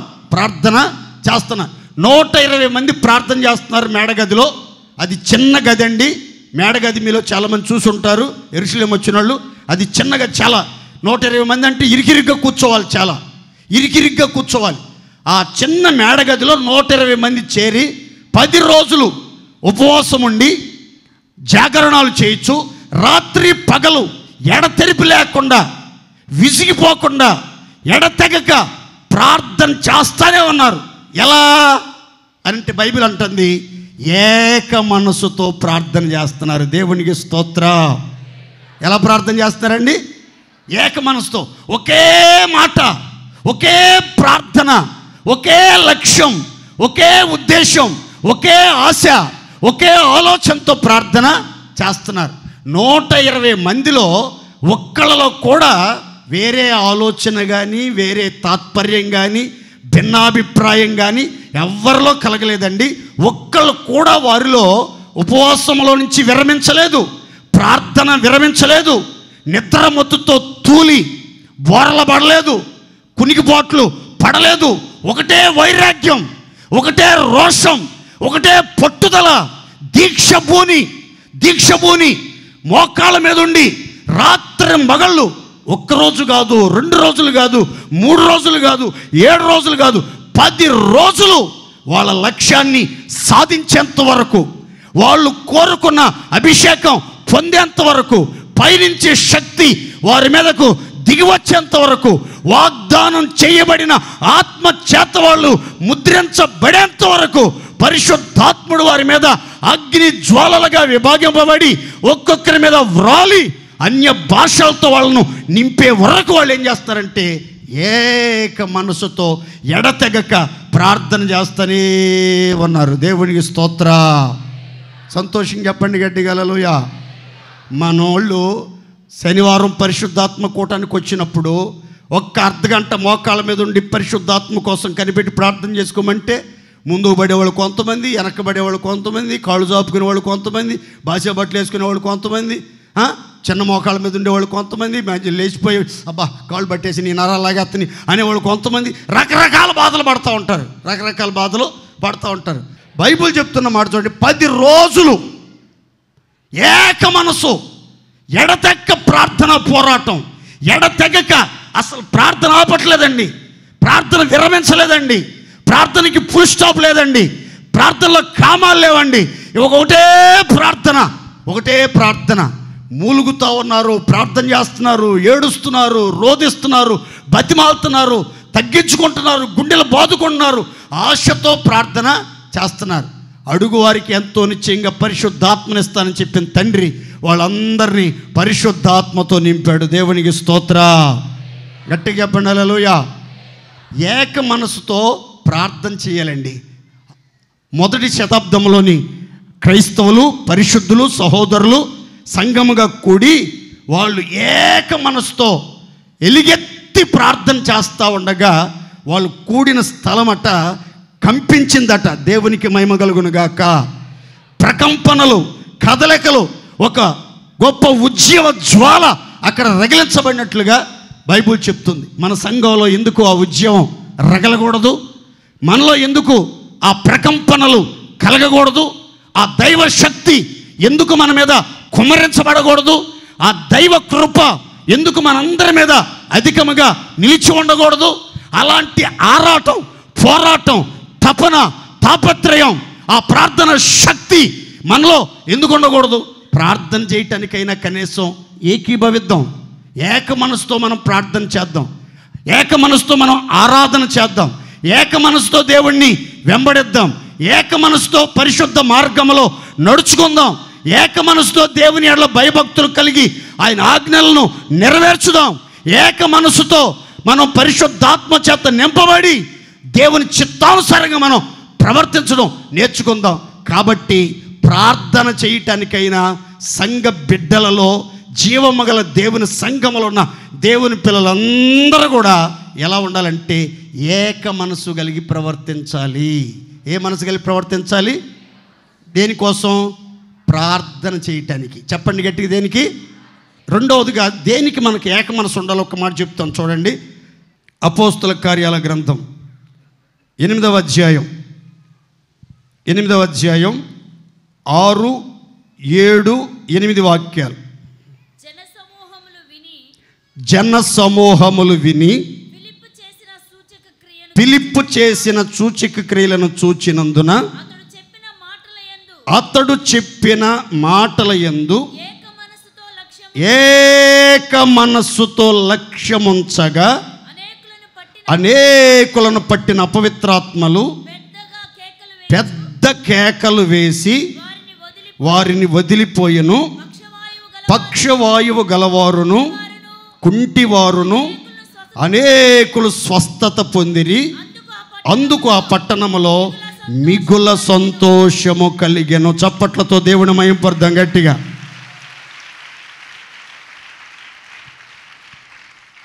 ఆ పట్టణం పేరు సమరయ. అది అన్యజనుల ప్రాంతం, మిశ్రత జనాంగం నివసించుచున్నటువంటి ప్రదేశం. ఆ ప్రాంతానికి ఫిలిప్ అనే దైవజనుడు వెళ్ళాడు. అక్కడ దేవుని యొక్క సువార్త, క్రీస్తు సువార్త ప్రకటిస్తున్నప్పుడు బైబిల్ చెప్తుంది, ఆ పట్టణంలోని ప్రజలు, ఆ చోట సమకూర్చబడిన ప్రజలు ఫిలిప్ చెప్పిన వాక్యం మీద ఏక మనసుతో లక్ష్యం ఉంచారట. ఏ మనసుతో? ఏక మనసుతో లక్ష్యం ఉంచారట. లక్ష్యం ఉంచి ఆలకిస్తూ ఉండగా అనేకులను పట్టిన అపవిత్రాత్మలు వదిలిపోయి కుంటోళ్ళు నడవటం మొదలుపెట్టారు, పక్షవాతం గలవారు లేవటం మొదలుపెట్టారు, గుడ్డి వాళ్ళు చూడటం మొదలుపెట్టారు. ఎన్నో అద్భుతాలు, ఎన్నో సూచక్రియలు, ఎన్నో మహత్కార్యాలు అక్కడ జరిగాయి. అందుకని పట్టణమంతా మిగుల సంతోషించడం ప్రారంభించారు. దేవుని స్తోత్ర. ఇక్కడ రెండో మాట గుర్తుపెట్టుకోండి, సంఘములో సమకూర్చబడిన మనమంతా, దేవుని మందిరంలో ప్రవేశించిన మనమంతా, జీవము కలిగిన దేవుని సంఘానికి వచ్చిన మనమంతా ఏక మనసుతో వాక్యాన్ని లక్ష్య పెట్టాలి. అందరూ కూడా, మందిరానికి వచ్చిన వాళ్ళందరూ, సంఘంలో చేర్చబడిన వారందరూ, క్రీస్తు రక్తంతో కడగబడిన వాళ్ళందరూ దేవుని సేవకుడు చెప్తున్న వాక్యం మీద ఏక మనసుతో లక్ష్యం ఉంచాలి. అందరూ ఒక్కళ్ళు కూడా వేరే ఆలోచన ఉండకూడదు. వాక్యాన్ని చెవియొగ్గాలి, వాక్యం మీదే దృష్టి కేంద్రీకరించాలి, వాక్యం మీదే మనసు లగ్నపరచాలి, వాక్యం మీదే నీ హృదయం కేంద్రీకృతమై ఉండాలి.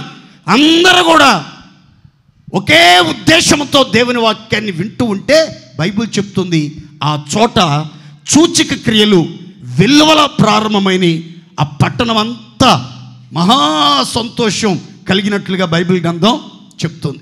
మీలో రోగులందరూ స్వస్థత పొందాలన్నా, మీలో మిగుల సంతోషం కలిగి మీ దుఃఖం నిట్టూర్పులు ఎగిరిపోవాలన్నా, బాధలు లేని, భయాలు లేని, బలహీనతలు లేని మంచి జీవితం మీరు జీవించాలంటే మీరు దేవుని వాక్యాన్ని ఏక మనసుతో లక్ష్య పెట్టాలి. దేవునికి స్తోత్ర.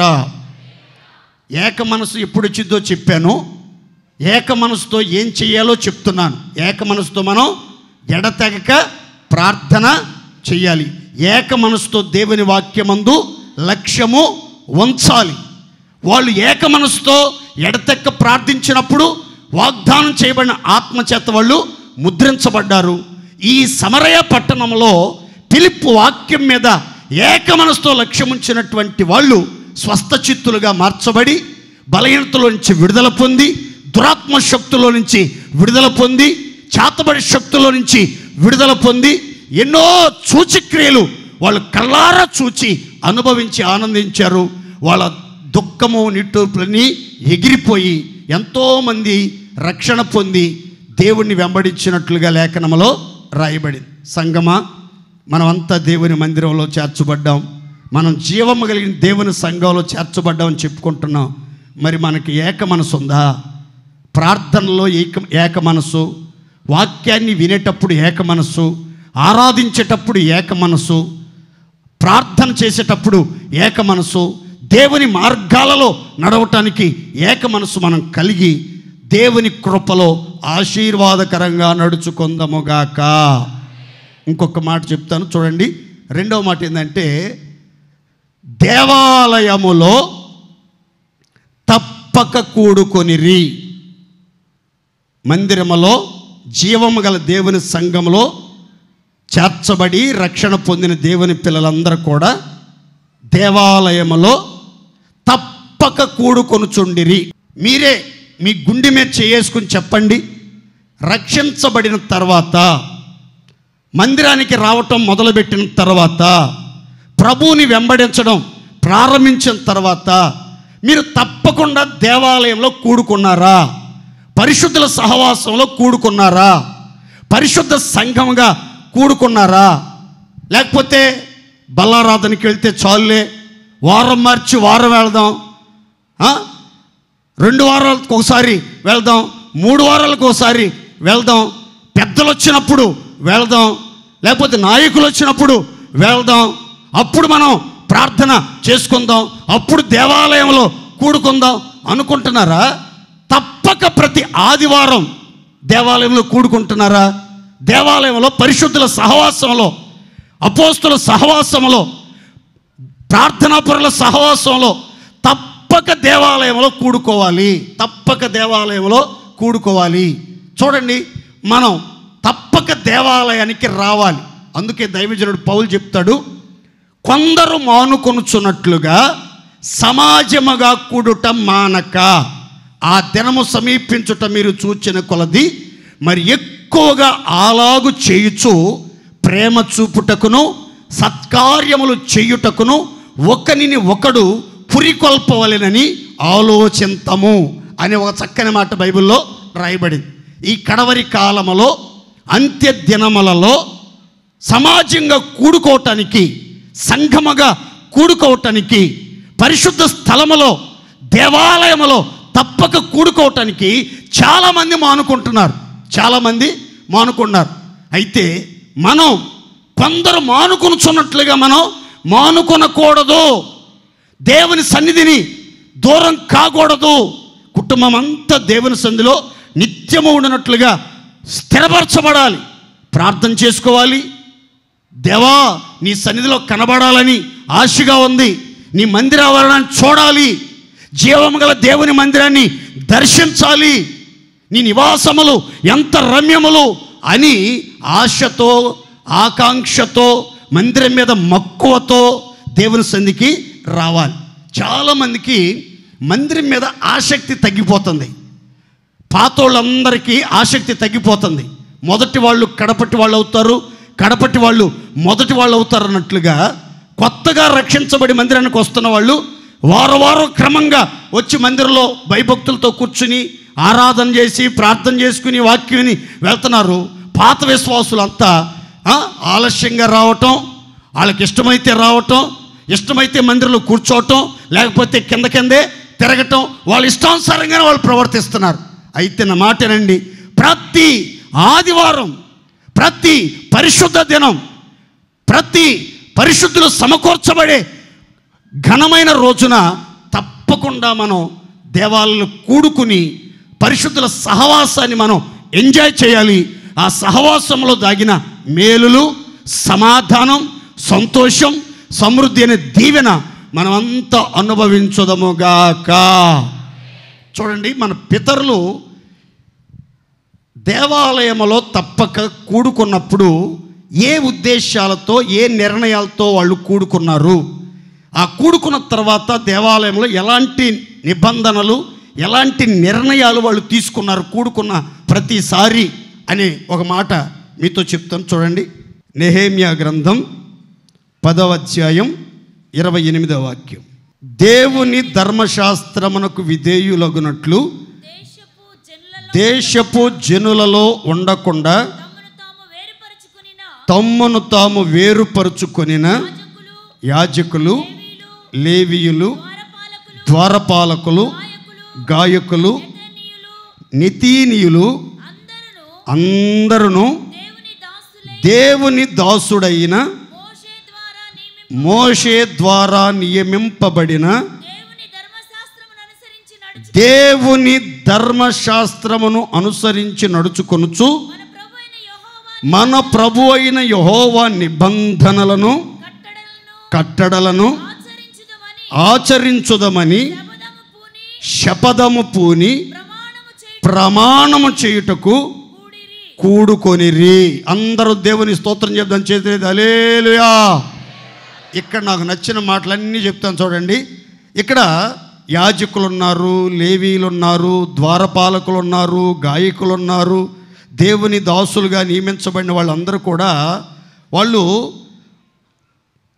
దేశపు జనులలో నుంచి, అన్యజనులలో నుంచి, మూర్ఖులకు ఈ తరములో నుంచి తమ్మును తాము వేరుపరుచుకుని, తమ్మును తాము పవిత్రపరుచుకుని, తమ్మును తాము ప్రత్యేకపరుచుకుని దేవుని సన్నిధిలోకి వచ్చారట.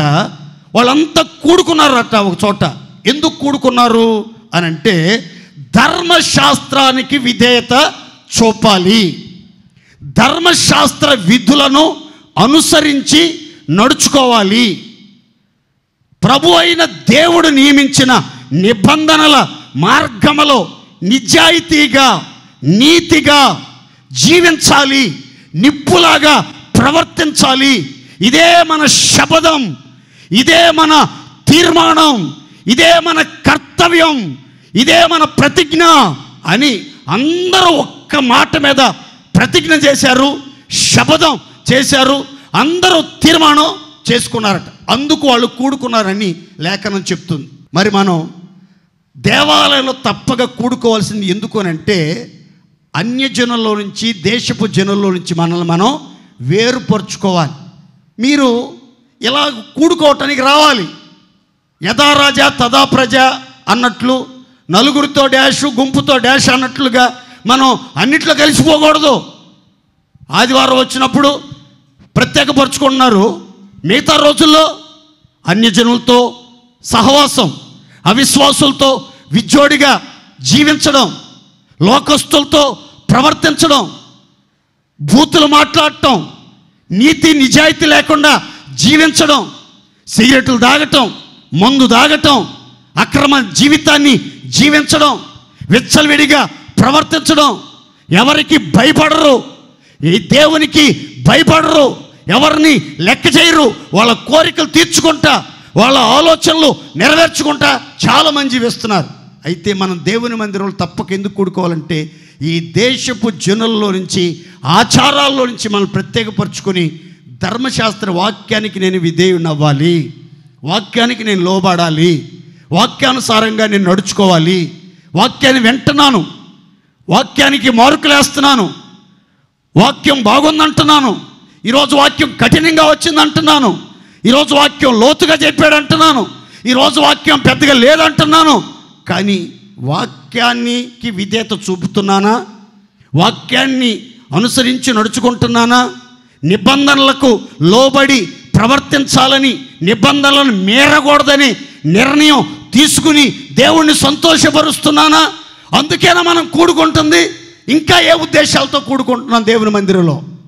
చూడండి, ఎందుకు మీరు మందిరానికి ఎందుకు వస్తున్నారు? దేవుని మందిరంలో ఎందుకు కూడుకుంటున్నారు మీకు అసలు తెలుస్తుందా? చప్పట్లు కొడటానికా, పాటలు పాడటానికా, వేసిన రంగులు చూడటానికా, లేకపోతే సేవకులను చూడటానికా, లేకపోతే మీకు నచ్చిన మెచ్చిన వాళ్ళని చూసుకుని పలకరించుకొని ఏంటి వ్యవహారాలు, ఏంటి సంగతులు వ్యవహారం అని చెప్పుకోవడానికి వస్తున్నారా మందిరానికి? ఎందుకు మనం కూడుకుంటుంది పరిశుద్ధ సన్నిధిలో? జాగ్రత్తగానండి, యోగ్యమైన మంచి మనసుతో వాక్యాన్ని విని విధేయత చూపి విశ్వసించడానికి, వినయ మనసుతో వాక్యాన్ని వినటానికి, వివేకముతో ప్రవర్తించడానికి మనం మందిరానికి కూడుకుంటున్నాం. వాక్యానుసారం నడుచుకోవటానికి దేవుని మందిరంలో తప్పక కూడుకుంటున్నాం. దేవుడైన ప్రభు మనకు నియమించిన నిబంధనల ప్రకారం నిజాయితీగా, రోషంగా, వైరాగ్యంగా జీవించడానికి మనం దేవుని మందిరంలో కూడుకుంటున్నాం. అర్థమైన వాళ్ళందరూ స్తోత్రం చెప్పండి గట్టిగా, హల్లెలూయా. మరి వాక్యానికి విధేయత చూపుతున్నారా లేదా? ఎంత కాలంగా మీరు మందిరంలో కూడుకుంటున్నారు? ఎంతో కాలంగా క్రమం తప్పకుండా మందిరానికి వస్తున్నారు. వాక్యానికి విధేయత చూపుతున్నారా? వాక్యానికి లోబడుతున్నారా? వాక్యాన్ని అనుసరించాలన్న ఆలోచన ఒక్కసారిగా పోయినా ఒక్కసారైనా మీకు వస్తుందా? దేవుడు నియమించిన నిబంధనలు, ఆజ్ఞలను అనుసరించాలన్న ఆ ఆరాటం, ఆ కోరిక మీకు కలుగుతుందా లేదా? ఇవి నేర్చుకోవటానికి, వీటిని అనుసరించడానికి మనం దేవుని మందిరంలో తప్పకుండా కూడుకొనిదముగాక. మనం కూడుకున్నది ఎందుకో మీకు తెలిస్తే, దేవాలయంలో తప్పక ఎందుకు మన పితరులు కూడుకున్నారో తెలిస్తే అసలు మీరు దేవుని మందిరాన్ని ఒక్క వారం కూడా ఆగిపోకుండా మందిరానికి పరుగులు తీస్తూ వస్తారండి. ఎందుకు మన పితరులు తప్పక దేవాలయంలో కూడుకున్నారో వాళ్ళ గుండెల్లో ఉన్న ఆ సంతోషం, ఆ కోరిక ఏంటో ఒక్క మాట చెప్తాం చూడండి. యెషయా గ్రంథం 33, 20, 21, 24. ఉత్సవ కాలములలో మనము కూడుకొనుచున్న సియోను పట్టణమును చూడుము, నిమ్మళమైన కాపురముగాను తీయబడని గుడారముగాను నీ కన్నులు యెరూషలేమును చూచునుగాక. 21 అచ్చట యెహోవా ప్రభావం గలవాడై మన పక్షమున ఉండును. 24 నాకు దేహములో బాగులేదని అందులో నివసించువాడెవడను అనడు, దానిలో నివసించు జనుల దోషము పరిహరించబడునుగాక. అందరూ సంతోషం చెప్తాం గట్టిగా హల్లెలూయా. ఇక్కడ రాయబడిన మాటలు చెప్తాను చూడండి. ఉత్సవ కాలములలో మనము కూడుకొనుచున్న సియోను పట్టణాన్ని యెరూషలేమును కన్నులెత్తి చూడండి. ప్రతి ఆదివారం ఒక ఉత్సవంలాగా, ఒక పండగలాగా, ఒక సంతోషకరమైన శుభదినంలాగా మనం కూడుకొనుచున్నామే. ఆ మహారాజు పట్టణంలో, ఆ రమ్యమైన ఎత్తైన చోట ఉన్న దేవుని మందిరంలో కూడుకొనుచున్నామే. ఆ మందిరాన్ని ఒక్కసారి చూడండి. మనము కూడుకొనుచున్న సియోను పట్టణం ఎలా ఉందంటే నిమ్మళమైన కాపురముగాను తీయబడని గుడారంగా ఉంది. మనం కూడుకొనుచున్న ఆ సియోను పురములో యెహోవా ప్రభావము గలవాడై మన పక్షమున నిలిచి ఉన్నాడు. ఆయన ఉన్నాడు గనక ఆయన ప్రభావం మందిరం అంతా వెదజల్లుతూ ఉంది గనక ఆ అందులో అడుగుపెట్టే వాళ్ళందరూ దేహాల్లో ఏ బలహీనతలు ఉండవు, వాళ్ళ మనసులో ఏ అపరాధాలు లేకుండా అందరి పాపములు పరిహరించబడి అందరి రోగాలు తొలగించబడి ఆరోగ్యం, ఆనందం, ఆశీర్వాదం అనుభవిస్తూ నిమ్మళంగా కాపురము చెయ్యుదురుగాక. అందరూ సంతోషం చెప్పండి గట్టిగా హల్లెలూయా. ఒక్క ప్రశ్న, మీ కాపురాలు నిమ్మళంగా ఉంటున్నాయా? మీ మనసు నిమ్మళంగా ఉంటుందా? మీ జీవితం నెమ్మదిగా సమాధానంగా సాగిపోతుందా? కలవరాలతో, గలిబిలితో, ఆందోళనతో, చెప్పుకోలేని చిక్కు సమస్యలతో ఉక్కిరి బిక్కిరైపోతూ కన్నీరు మున్నీరుగా శాపగ్రస్తమైన స్థితిలో కొనసాగుతున్నారా? దీనికి కారణం ఏంటి? బైబిల్ అంటుంది, మనము కూడుకొనుచున్న సియోను పట్టణాన్ని చూడండి. యెరూషలేము అనే సౌందర్యమైన పట్టణాన్ని, జీవము కలిగిన దేవుని సంఘాన్ని చూడండి. అది నిమ్మళమైన కాపురం. సంఘం అంటే సంఘంలో నిమ్మలంగా ఉండాలి. సంఘంలో పరిశుద్ధాత్ముడు సమాధానానికే కర్త కానీ అల్లరికి కర్త కాదు. అల్లరికి కర్త కాదు. సంఘంలో కలహాలు ఉండవు, సంఘంలో గొడవలు ఉండవు, సంఘంలో విభేదాలు ఉండవు. సంఘం ఎప్పుడు కూడా సమాధానానికే పెద్దపీట వేస్తుంది, నిమ్మలంగా ఉంటుంది, నెమ్మదిగా ఉంటుంది. కారణం ఏంటంటే సంఘం దేవుడిది. ఆ సంఘంలో దేవుని పిల్లల మధ్యలో ఎప్పుడూ దేవుడు ప్రభావంతో గొప్ప మహిమతో ఆయన నిలిచి ఆయన మహిమ కిరణాలను ప్రసరింపజేస్తూ ఉంటాడు. మందిరానికి వచ్చే వాళ్ళందరి మీద ఆయన మహిమ ఎవరి మీద అయితే ప్రసరించబడుతుందో, ఆయనలోని ప్రభావం ఎవరినైతే దర్శిస్తుందో వాళ్ళలో ఉన్నటువంటి కఠినమైన రోగాలు, కుదరజాలని రోగాలు, దీర్ఘకాలిక రోగాలు తొలగిపోతాయి. వాళ్ళ కోరికలన్నీ తీర్చబడతాయి. వాళ్ళ జీవితం ఫలభరితంగా మార్చబడుతుంది. వాళ్ళ ప్రార్థనలన్నీ సఫలమవుతాయి. అందరూ కూడా నెమ్మదిగా సుఖంగా బ్రతుకుతారు. నాకు దేహంలో బాగలేదు, నడుములో నొప్పి, కడుపులో నొప్పి, తల్లో నొప్పి, గ్యాస్ నొప్పి, కిడ్నీ నొప్పి, లివర్ కొవ్వు పట్టింది, గుండెకి కొవ్వు పెరిగిపోయింది అనేవాళ్ళు ఎవరు కనబడరు. దేవునికి స్తోత్ర. చెప్పుకోండి గట్టిగా హల్లెలూయా, హల్లెలూయా.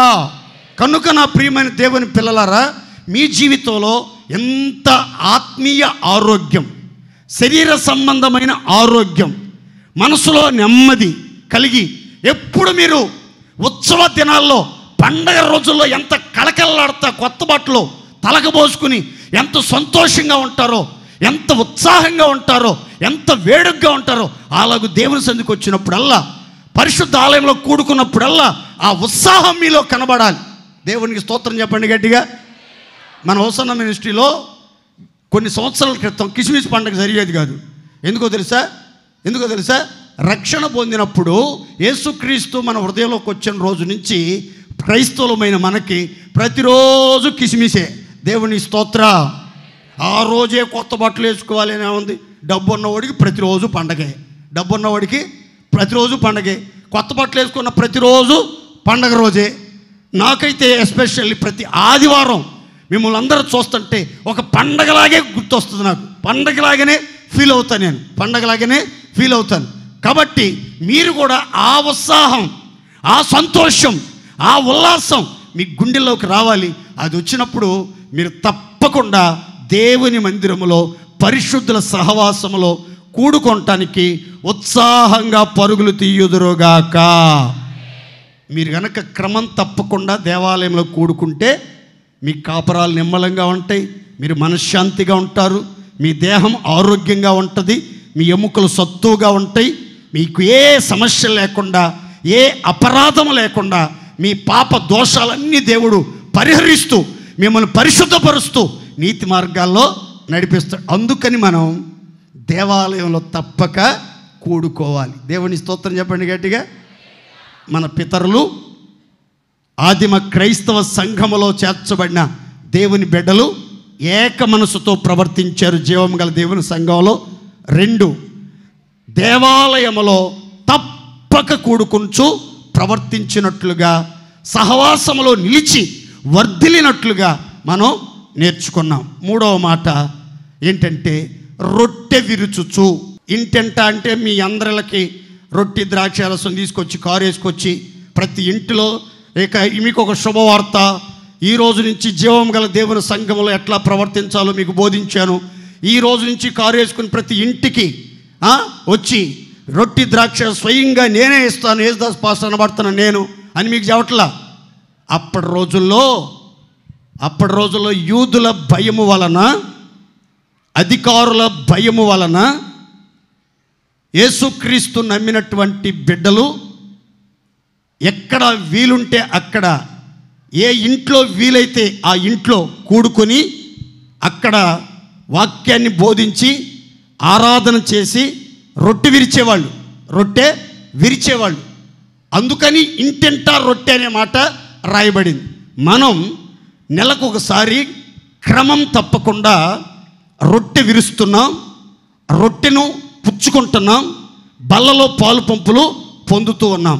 చూడండి, మన పితరులట సంఘంలో చేర్చబడిన తర్వాత జీవము గల దేవుని సంఘానికి వచ్చిన వాళ్ళందరూ ఏం చేశారని రాస్తుందంటే రొట్టె విరుచుటలో పాలు పంపులు పొందారు. దేవునికి స్తోత్ర. బల్ల ఎలా తీసుకోవాలి? బల్ల తీసుకోవడానికి యోగ్యతలు ఏంటి? బల్ల అనేది ఆచారమా గాచారమా? ఎందుకు మనం బల్లలో పాలు పంపులు పొందాలి? బల్ల తీసుకునేటప్పుడు మనం ఎలా ప్రవర్తించాలి అనే వివరాలు నేను మీతో చెప్తాను. చదువుకుందాం. చూడండి, కొరింథీయులకు రాసిన మొదటి పత్రిక 11వ అధ్యాయం 27, 28, 29, 30 వచనాలు చదువుకుందాం.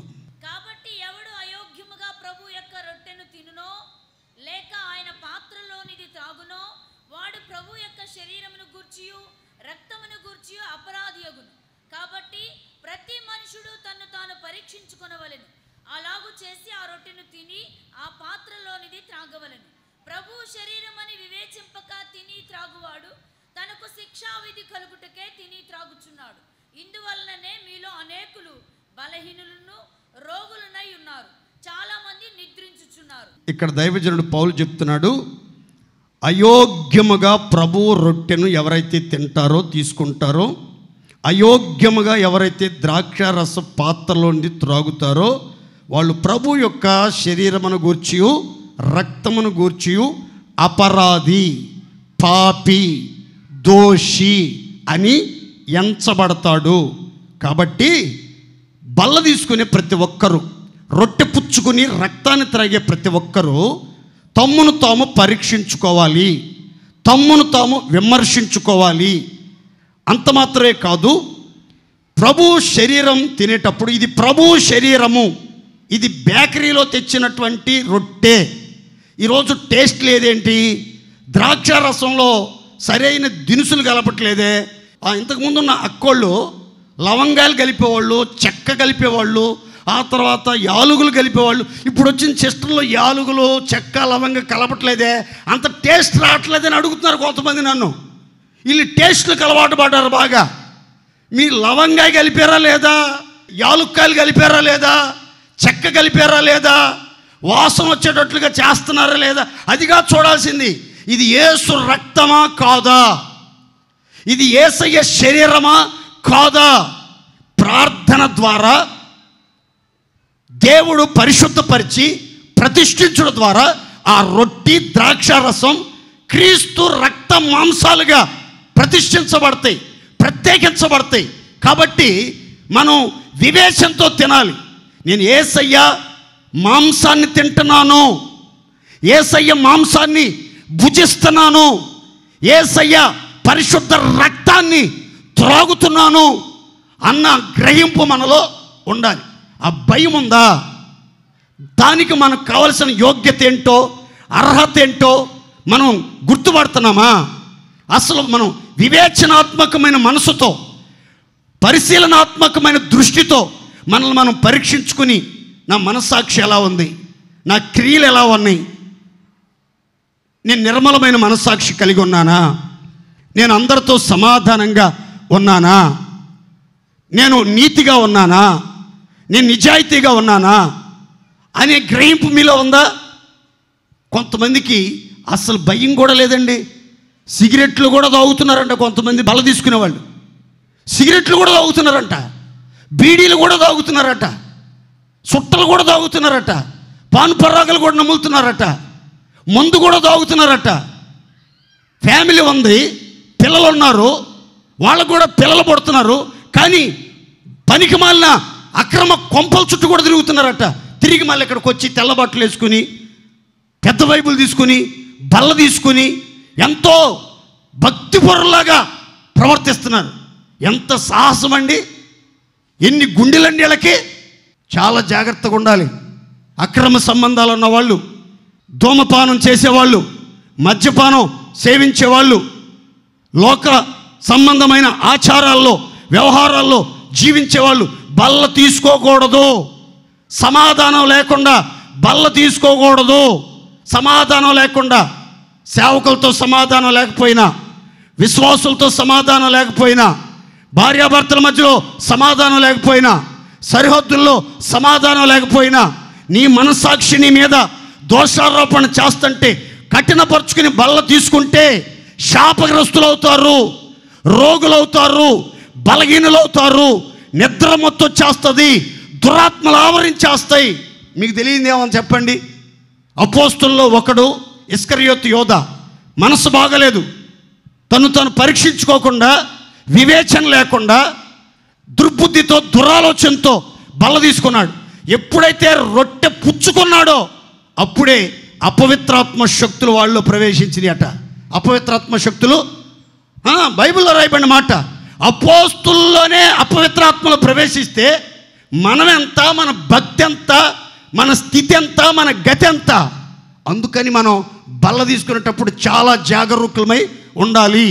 మన చూపులు ఎలా ఉన్నాయి, మన మాటలు ఎలా ఉన్నాయి, మన సహవాసం ఎలా ఉంది, మన పద్ధతులు ఎలా ఉన్నాయి, మన పనితీరు ఎలా ఉంది, మనం ఎక్కడికి వెళ్తున్నాం, ఎవరితో సహవాసం చేస్తున్నాం, మన జీవన విధానం ఎలా ఉంది, మన నోరు శుద్ధిగా ఉంటుందా, మన సహవాసం సరిగా ఉంటుందా, అందరితో సమాధానంగా జీవిస్తున్నామా, మన మనస్సాక్షి సమాధానంగా నిర్మలంగా ఉంటుందా, పవిత్రంగా ఉంటుందా ఆలోచించుకోవాలి. చాలామంది రోగులైపోవటానికి, బలహీనలైపోవటానికి, దురాత్మలతో పీడించబడటానికి, మనశ్శాంతి కరువు అవటానికి, సన్నిధికి, పరిశుద్ధులకు సహవాసానికి దూరం అవటానికి కారణం ఏంటో తెలుసా? యోగ్యత లేకుండా ఆచారం ప్రకారం, అలవాటు ప్రకారం బల తీసుకోవటమే. ఏమండి, బల తీసుకుంటే రోగులు అవుతారని, బలహీనలు అవుతారని, నిద్ర మొత్తం వచ్చి చస్తారని బైబిల్లో రాసి ఉంది కదా. మరి వాళ్ళకేమీ రోగాలు రావట్లేదు కదండి, దిండు మొక్కలాగా బ్రహ్మాండంగా ఉన్నారు కదండి. మంచి బలిసి, ఏ యాతనలు లేవు, ఏ రోగాలు లేవు, ఏ ఇబ్బందులు లేవు. వాళ్ళు శుభ్రంగా దిట్టంగా ఉన్నారు, పుష్టిగా ఉన్నారు, ఆరోగ్యంగా ఉన్నారు, ఆనందంగా తిరుగుతున్నారు కదండి.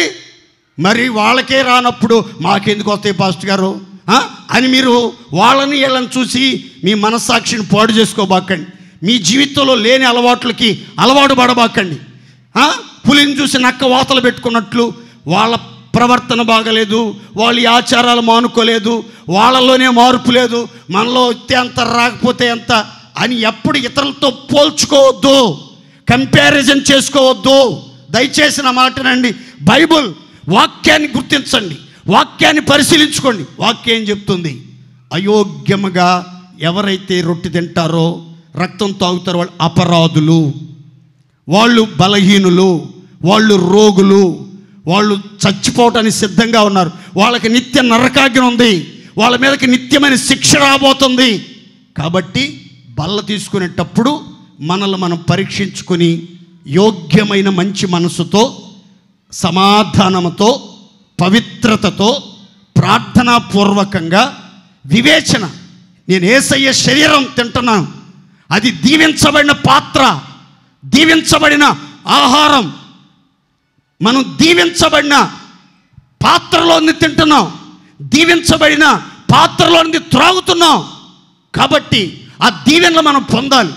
యేసయ్యలో మనం ఐక్యపరచబడాలి, యేసయ్యలో మనం నిలిచి ఉండాలి. యేసయ్యను మనం చేరుకోవడానికి దేవుడు సిద్ధపరిచిన చక్కని మార్గం సంస్కారపు ఆరాధన, ప్రభు బల్ల ఆరాధన. కాబట్టి బల్ల అంటే మనం చాలా జాగ్రత్తగా సిద్ధపడాలి. దేవుని స్తోత్రం కలుగును గాక. ఆర్సీఎం వాళ్ళు 8వ రోజే పిల్లలకి జ్ఞానస్థానం అనేది ఇస్తారు. ఏ స్థానం? జ్ఞానస్థానం. ఆ బ్యాచ్ కొంతమంది వస్తున్నారు మందిరానికి. వాళ్ళు ఏం చేస్తున్నారంటే పిల్లల్ని 2 సంవత్సరాలు 3 సంవత్సరాల పిల్లలకి వీళ్ళకి రొట్టెస్తున్నారా పెద్దలు, ఇచ్చినండి పిల్లలకి కొంచెం ఇచ్చి వీళ్ళకి వచ్చి తింటున్నారు. అటు చేయబాకండి, తెలియదని కూడా తిక్కలలాగా ఉన్నారు కొంతమంది. పిల్లలకి బలరీయకూడదు. బాప్తిసం పొందడానికి 13 సంవత్సరాలు దాటాలి, నిండాలి. 13 సంవత్సరాలు నిండిన వాళ్ళకి బాప్తిసం ఇవ్వాలి. ఆ తర్వాత శుద్ధీకరించుకుని మంచి మనస్సాక్షితో బల తీసుకోవాలి. చిన్నపిల్లలకి పెట్టకూడదా ఆ రొట్టి, చిన్నపిల్లలకి ఇవ్వకూడదు ఆ ద్రాక్షారసం. కనుక మీరు కొంచెం దాగి పిల్లలు కొంచెం దాగేయటం, ఇట్లాంటి చిన్నపిల్లల చేష్టలు చేయబాకండి. ఇది చాలా జాగ్రత్తగా, బాధ్యతగా, పవిత్రతతో చేసే ఆరాధన. మన పితరులు ఆదిమ క్రైస్తవ సంఘంలో క్రమముగా యోగ్యమైన మంచి మనసుతో, సమాధానంతో, సంతోషముతో రొట్టె విరుచుట యందు పాలు పంపులు పొంది ఆ దీవించబడిన పాత్రలోని త్రాగి దీవెనకరంగా భక్తి మార్గాలలో అనేకులకు స్ఫూర్తిదాయకంగా నిలిచారు. దేవుని స్తోత్ర. చివరిగా మరొక మాట ఏంటంటే, అందరి వలన దయ పొందారట. నోరు తెరిచి చెప్పండి గట్టిగా. నాకు భలే ఇష్టం ఈ మాట. అందరు సంఘంలో ఆదిమ క్రైస్తవ సంఘంలో చేర్చబడిన విశ్వాసులు, జీవము కలిగిన దేవుని సంఘానికి వచ్చే విశ్వాసులు, దేవుని పిల్లలట, అందరి వలన దయ పొందారట. అందరి వలన దయ పొందారు. చూడండి, మన మీద దేవుని దయ ఉండాలి, మనుషుల దయ కూడా ఉండాలి. చెప్పండి గట్టిగా, ఎవరి దయ ఉండాలి? దేవుని దయ ఉండాలి, మనుషుల దయ కూడా. దేవుణ్ణి మనం సంతోషపరచాలి, మనుషుల్ని మనం సంతోషపరచాలి. మనం అందరి దయలో ఉండాలండి, అందరి దయలో ఉండాలి. ఎవ్వరూ మన మీద దయ చూపకుండా ఉండకూడదు. అందరూ మనల్ని కరుణించాలి. అందరి దయకు, ప్రేమకు మనం పాత్రులుగా మార్చబడాలి. ఆదిమ క్రైస్తవ సంఘంలో దేవుని పిల్లలు అందరి దయా దాక్షిణ్యాలు, అందరి కరుణా కటాక్షాలు పొందుకుని నడిపించబడ్డారు. దేవునికి స్తోత్రం కలుగునుగాక. బైబిల్లో ఒక అమ్మాయి గురించి చెప్తాను, చూడండి. ఇటు చూడండి. ఆ అమ్మాయి పేరు ఎస్తేరు. చెప్పండి గట్టిగా. ఆ అమ్మాయిని గురించి బైబిల్ చెప్తుంది. ఈ అమ్మాయి రాజు దయా దాక్షిణ్యాలు పొందింది. తర్వాత కన్యకలందరి వలన దయ పొందెను. దేవునికి స్తోత్ర. ఎంత మంచి మాట. రాజుగారి దయ ఉంది, నపుంసకుల దయ ఉంది, పెంపుడు తండ్రి మొర్దెకై దయాదాక్షిణ్యాలు ఉన్నాయి. ఆ పోటీలో రాణిగారి ఎంపిక జరుగుతుంటే ఆ పోటీలో పాల్గొనటానికి ప్రపంచ దేశాల నుంచి సుందరి మణులు ఆ పోటీలో పాల్గొనటం చాలామంది వచ్చారు, కన్యకలు. వాళ్ళందరికి కూడా ఎస్తేరుని చూడంగానే ఆమె మీద ఏం కలిగిందట? దయ కలిగిందట. ఎస్తేరు జీవము కలిగిన దేవుని సంఘానికి సాదృశ్యమైతే మన మీద కూడా యేసయ్య దయ ఉండాలి, సంఘములో అందరి దయ మన మీద ఉండాలి. అప్పుడే యేసయ్య మనల్ని ప్రేమిస్తాడు, ఆయన రాజ్య కిరీటాన్ని మన మీద ఉంచుతాడు, మనల్ని సింహాసనం మీద కూర్చోబెడతాడు, ఎనలేని ఘనతకు మనల్ని పాత్రులుగా నియమించునుగాక. గట్టిగా చెప్తాం హల్లెలూయా. నా మీద కొంతమందికి కూడా దయగలగట్లేదండి. ఒక్కసారి కాకపోయినా ఒక్కసారి అయినా కసాయి లోకముల వాళ్ళు ఎప్పుడు అవకాశం దొరికిద్దా కాటేద్దాం అనుకున్నారే కానీ కనికరం చూపుదాం, దయార్థ హృదయంతో దయ చూపుదాం, దయా వాత్సల్యతను కనుపరుద్దామన్న ఆలోచన రావట్లేదండి అంటారు. మనందరి మీద ప్రజల యొక్క దయా వాత్సల్యతలు ఉండాలి. యెరూషలేములోని సంఘములో రక్షణ పొందిన దేవుని పిల్లలందరట ప్రజలందరూ దయ పొందారట. దేవునికి స్తోత్రం చెప్పండి గట్టిగా. ఇప్పుడు ఎన్ని సంగతులు ధ్యానించాం? 4 అయిపోయినాయా? 5. దేవునిని స్తుతించారు. చెప్పండి గట్టిగా. ఏం చేశారు? అందరు చెప్పాలి గట్టిగా. ఏం చేశారు? స్తుతి అంటే అర్థం ఏంటంటే గుండెల్లో కృతజ్ఞత భావం. దేవా, నాకు మీరు ఇచ్చిన రక్షణ భాగ్యాన్ని బట్టి మీకు స్తోత్రం, సహవాసాన్ని బట్టి స్తోత్రం, ప్రతిష్ట కలిగిన సేవకులను బట్టి స్తోత్రం, కుటుంబ వ్యవస్థను బట్టి స్తోత్రం, జీవనోపాధి నిమిత్తం ఇచ్చిన ఉద్యోగాన్ని బట్టి స్తోత్రం, రాబడిని బట్టి స్తోత్రం, కాపాడిన విధానాన్ని బట్టి స్తోత్రం అని ఆరాధనా దృక్పథంతో కృతజ్ఞత బుద్ధి కలిగి మనసారా ప్రభువుని ఆరాధించాలండి. మనసారా ప్రభువుని ఆరాధించాలి. ఇదే స్తుతించడం, స్తుతి ఆరాధన చేయటం. కొంతమంది భక్తులు వాక్యం పరిచర్య జరిగే టయానికి వస్తున్నారు, ఆరాధన జరిగే సమయంలో పాలు పంపులు పొందట్ల. ఆరాధన అంతా అయిపోయిన తర్వాత ఆర్చుకుని తీర్చుకుని నిదానంగా ఒక ముద్ద టిఫిన్ చేసుకుని మంచిగా కాఫీలు టీలు తాగి నిదానంగా వస్తున్నారు. ఆరాధన అంతా అయిపోయిన తర్వాత వచ్చినా ఒకటే రాకపోయినా ఒకటే, వచ్చినా ఒకటే రాకపోయినా ఆరాధన, స్తుతి ఆరాధన అనేది ఆదివారం చాలా ప్రాముఖ్యమైనటువంటి భాగం. మన పితరులు ఒక జాము సేపు ఆరాధన చేశారు, ఒక జాము సేపు వాక్య పరిచర్య చేస్తూ ఉండగా విన్నారు. జాము అంటే 3 గంటలు, 3 గంటల ఆరాధన, 3 గంటల వాక్యోపదేశం, 6 గంటల సర్వీస్ జరిగింది పాత నిబంధన గ్రంథంలో. కనుక ఈ క్రొత్త నిబంధనలో కనీసం 1/2 గంట 20 నిమిషాలు జరిగే ఆరాధనలో కూడా చేతులెత్తి తలలు వంచి మనస్ఫూర్తిగా దేవుని మీద ఆధారపడి ఆనుకుని కన్నీళ్లతో కృతజ్ఞత భావముతో మన పాపాలన్నీ ఒప్పుకుని విడిచిపెడుతూ దేవుని మహిమను, గొప్పతనాన్ని, ఔన్నత్యాన్ని, ప్రభావాన్ని తలంచుకుని మనసారా స్తుతించి ఘనపరిచి ఆరాధించడం ఎంత అవసరమండి. ఆరాధన అనేది చాలా చాలా అవసరం. స్తుతి యాగం చెయ్యాలి మనం. దేవునికి స్తోత్రం చేయండి, గట్టిగా చెప్పాలి. ఆగం చేస్తున్నారు స్తుతి యాగాన్ని. స్తుతి యాగాన్ని చాలామంది ఆగం చేస్తున్నారు. దేవుడు సహించడు, జాగ్రత్త. యాగాన్ని ఆగం చేస్తే దేవుడు సహించడు. యాగాన్ని ఆగం చేయబాకండి. కాబట్టి దేవుని పిల్లలైన వాళ్ళు యాగము అంటే ఏంటంటే యజ్ఞం. యజ్ఞం అంటే బలి. యజ్ఞం అంటే ఏంటి? బలి అయిపోవాలి. ఆరాధనలో మనం పూర్తిగా మరుగైపోవాలి, పూర్తిగా కాలిపోవాలి, పూర్తిగా ప్రభువుకి సమర్పించుకోవాలి, పూర్తిగా లీనమైపోయి ప్రభువుని మైమరిచి ఆరాధించాలి. అట్టి ఆరాధన దేవునికి చాలా ఇష్టం. దేవుని స్తోత్ర, గట్టిగా చెప్పండి హల్లెలూయా. 5. 6వది నిష్కపటమైన హృదయముతోనూ ఆనందముతోనూ ఆహారం పుచ్చుకొనిరి. ఇప్పుడు ఆహారం పుచ్చుకున్నారు. 6వ అనుభవం ఏంటంటే ఆనందంతో ఆహారం పుచ్చుకున్నారు. 7వ మాట ఏంటంటే నిష్కపటమైన హృదయంతో ఆహారం పుచ్చుకున్నారు. మీకు ఒక కొత్త మాట చెప్పాలని ప్రభు చేత ప్రేరేపించబడ్డా. డాక్టర్లు చెప్తున్నారు 30 సంవత్సరాలు దాటిన తర్వాత, 40 సంవత్సరాలు దాటిన తర్వాత సంవత్సరానికి ఒకసారి కానీ 6 నెలలకు ఒకసారి కానీ మెడికల్ చెకప్, బాడీ చెకప్ చేయించుకోవటం మంచిది అని చెప్తున్నారు. మీరు 6 నెలలకు కానీ సంవత్సరానికి కానీ మెడికల్ చెకప్ చేయించుకోకుండా, పరీక్షలు ఏవి చేయించుకోకుండా మీరు ఆరోగ్యంగా ఉన్నారో, ఏదైనా రోగం బారిన పడ్డారో మీకు తెలుసుకునేదానికి ఒక 2 మార్గాలు చెప్తాను, చూడండి జాగ్రత్తగా. ఆరోగ్యవంతులకి ఆకలి చక్కగా పుట్టిద్ది, ఆకలి బాగా అవుతుంది.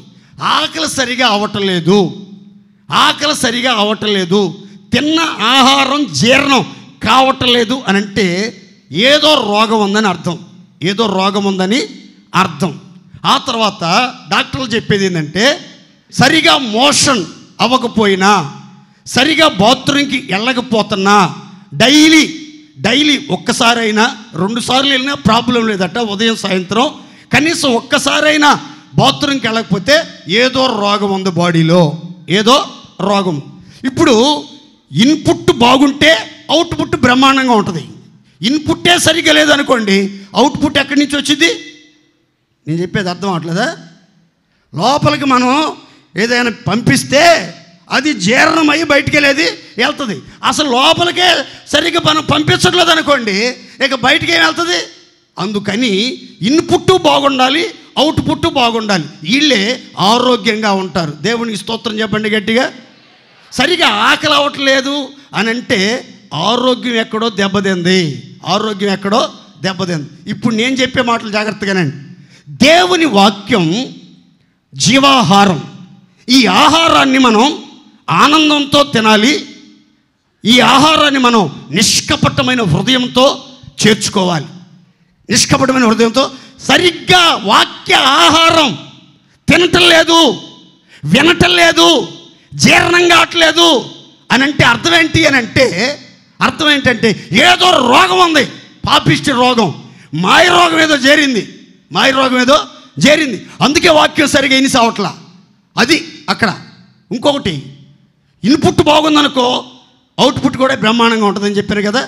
ఇప్పుడు వాక్యం చక్కగా విన్నారనుకోండి, మీరు విసర్జించవలసిన వాటిని కూడా విసర్జించేస్తారు. ఎప్పటికప్పుడు విసర్జించేస్తారు. అలా కాకుండా 2-3 రోజులు స్టాక్ ఉందనుకోండి, దుర్వాసన, అబ్బో బాత్రూమ్ అంతా కంపు, వాళ్ళు బాంబు వేసినా కానీ ఆ వాసన భరించలేము మనం. ఇంకా అంత భయంకరమైన కంపు.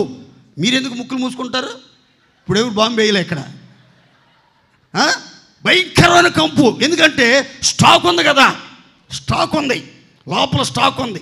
అది బయటికి పంపించుకుని వేస్తూ ఉన్నారు, అదేం బయటికి రావట్లా, వేస్తున్నారు కానీ బయటికి రావట్లా. అందుకని అది ఏమైందంటే లోపల లోపల లోపల లోపల లోపల లోపల లోపల బాగా కుళ్ళిపోయి దుర్వాసన. చాలామంది జీవితాల్లో అవుట్పుట్ సరిగా ఉంటలా. అవుట్పుట్ సరిగా అంటే విసర్జించాల్సిన వాటిని, వదిలిపెట్టాల్సిన వాటిని వదిలిపెడతలే. ఎంత వాక్యమైనా సరే ఆ బలహీనతలు అట్లాగే ఉంటున్నాయి, ఆ పాపాలు అట్లాగే ఉన్నాయి, ఆ లోపాలు అట్లాగే ఉన్నాయి, ఆ వ్యసనాలు అట్లాగే ఉంటున్నాయి, ఆ ఆచారాలు అట్లాగే ఉన్నాయి, ఆ రోత పాత బతుకు అట్లాగే ఉంటుంది. మార్పే లేదు అసలు. మీరు ఆహారం ఆనందంతో తినండి. తినేటప్పుడు దేవుని స్తోత్రం చెప్పండి గట్టిగా. ఆహారం తినేటప్పుడు ఎట్లా తినాలి మనం? ఆహారం తినేటప్పుడు ఏంటి నా కర్మ, ఎప్పుడు చూసినా ఇదే కూర, ఎప్పుడు చూసిన బెండకాయలు, దొండకాయలు, బీరకాయలు, ఆకుకూరలు, పప్పుచారు, రసం, ఏది ముక్కేది, మటన్ ఏది, చికెన్ ఏది, ఈరోజు కూడా పీతలు తేలదా, ఈరోజు కూడా రొయ్యలు లేవా అని చెప్పి గొనుక్కుంటా తినబాకండి. ఏదైనా సరే అన్నానికి కూర్చున్నప్పుడు ఎట్లున్నా సరే మీరు ఆనందంగా తింటాం అలవాటు చేసుకోండి. దేవునికి స్తోత్ర. ఎట్లా తినాలి మనం? చెప్పాలి గట్టిగా. ఉసూరుమంట బాధతో దుఃఖంతో తినారనుకోండి ఎక్కువ తినలేరు. అది ఆనందంతో తింటున్నారనుకోండి, ఎంత వెళ్తుందో కూడా మీకు అర్థం కాకుండా వెళ్ళిపోతూ ఉంటుంది దేవుడి దేవల్ల. దేవునికి స్తోత్ర. అందుకని మీరు ఆనందంగా తినాలి. ఆనందంగా తినాలంటే ఆహారం కూడా శుభ్రంగా ఉండాలి. మీకు పరిశుభ్రమైన వాక్యం అందించబడుతుంది, లోతైన వాక్యం అందించబడుతుంది, మరుగైన మన్నా మీకు అందించబడుతుంది, పరలోకపు మన్నా మీకు అనుగ్రహించబడుతుంది. కనుక మీరు వాక్యాన్ని ఆనందముతో వినండి, ఆనందముతో తినండి. ఆ వాక్యం మీలో జీర్ణమై మీ యొక్క ఆరోగ్య వ్యవస్థను మెరుగుపరుచునుగాక. గట్టిగా చెప్దాం హల్లెలూయా. ఆహారాన్ని నిష్కపటమైన హృదయంతో తినాలి. ఏ కపటం, కుళ్ళు, అసూయలు, ద్వేషం పెట్టుకుని మనం ఆహారం తినకూడదు. కపటపు మనసుతో ఆహారం తినకూడదండి. నిష్కపటమైన హృదయంతో ఆహారం తీసుకోండి. కుళ్ళు కపటాలన్నీ తొలగించుకుని యోగ్యమైన మనసుతో, యోగ్యమైన హృదయంతో, యోగ్యమైన బుద్ధితో వాక్యం వింటే మీరు చాలా ఆరోగ్యంగా ఉంటారు. ఆత్మీయ ఆరోగ్యం, శారీరకమైన ఆరోగ్యం కలిగి ఉంటారు. సంఘంలో స్థిరపరచబడతారు. మన సంఘంలోనికి రక్షణ పొందుతున్న వారిని దేవుడు అనేకులను చేరుస్తూ ఉంటాడు. సంఘం దినదిన ప్రవర్ధమానంగా వర్ధిల్లుతూ ఆశీర్వదించబడుతూ విస్తరిస్తూ ఉంటుంది. అనేకులకు మన సంఘాన్ని దేవుడు రోల్ మోడల్గా నిలబెడతాడు. దేవునికి స్తోత్రం. దేవుని మందిరములో, జీవము కలిగిన దేవుని సంఘములో జనులు ఎలా ప్రవర్తించాలి? ఏక మనసు కలిగి ప్రవర్తించాలి. తప్పక దేవాలయంలో కూడుకోవాలి, రొట్టె విరవాలి, యోగ్యమైన మనసుతో అందరి వలన దయ పొందాలి, దేవుణ్ణి స్తుతించాలి, ఆనందముతో ఆహారం పుచ్చుకోవాలి, నిష్కపటమైన హృదయంతో ఆహారం పుచ్చుకొని సంఘములో స్థిరపరచబడి ఆత్మానుసారంగా నడిపించబడి సంపూర్ణ సిద్ధి నొందుచు రాకడకు సిద్ధపడదాం. అట్టి కృప దేవుడు మనకు దయచేయునుగాక.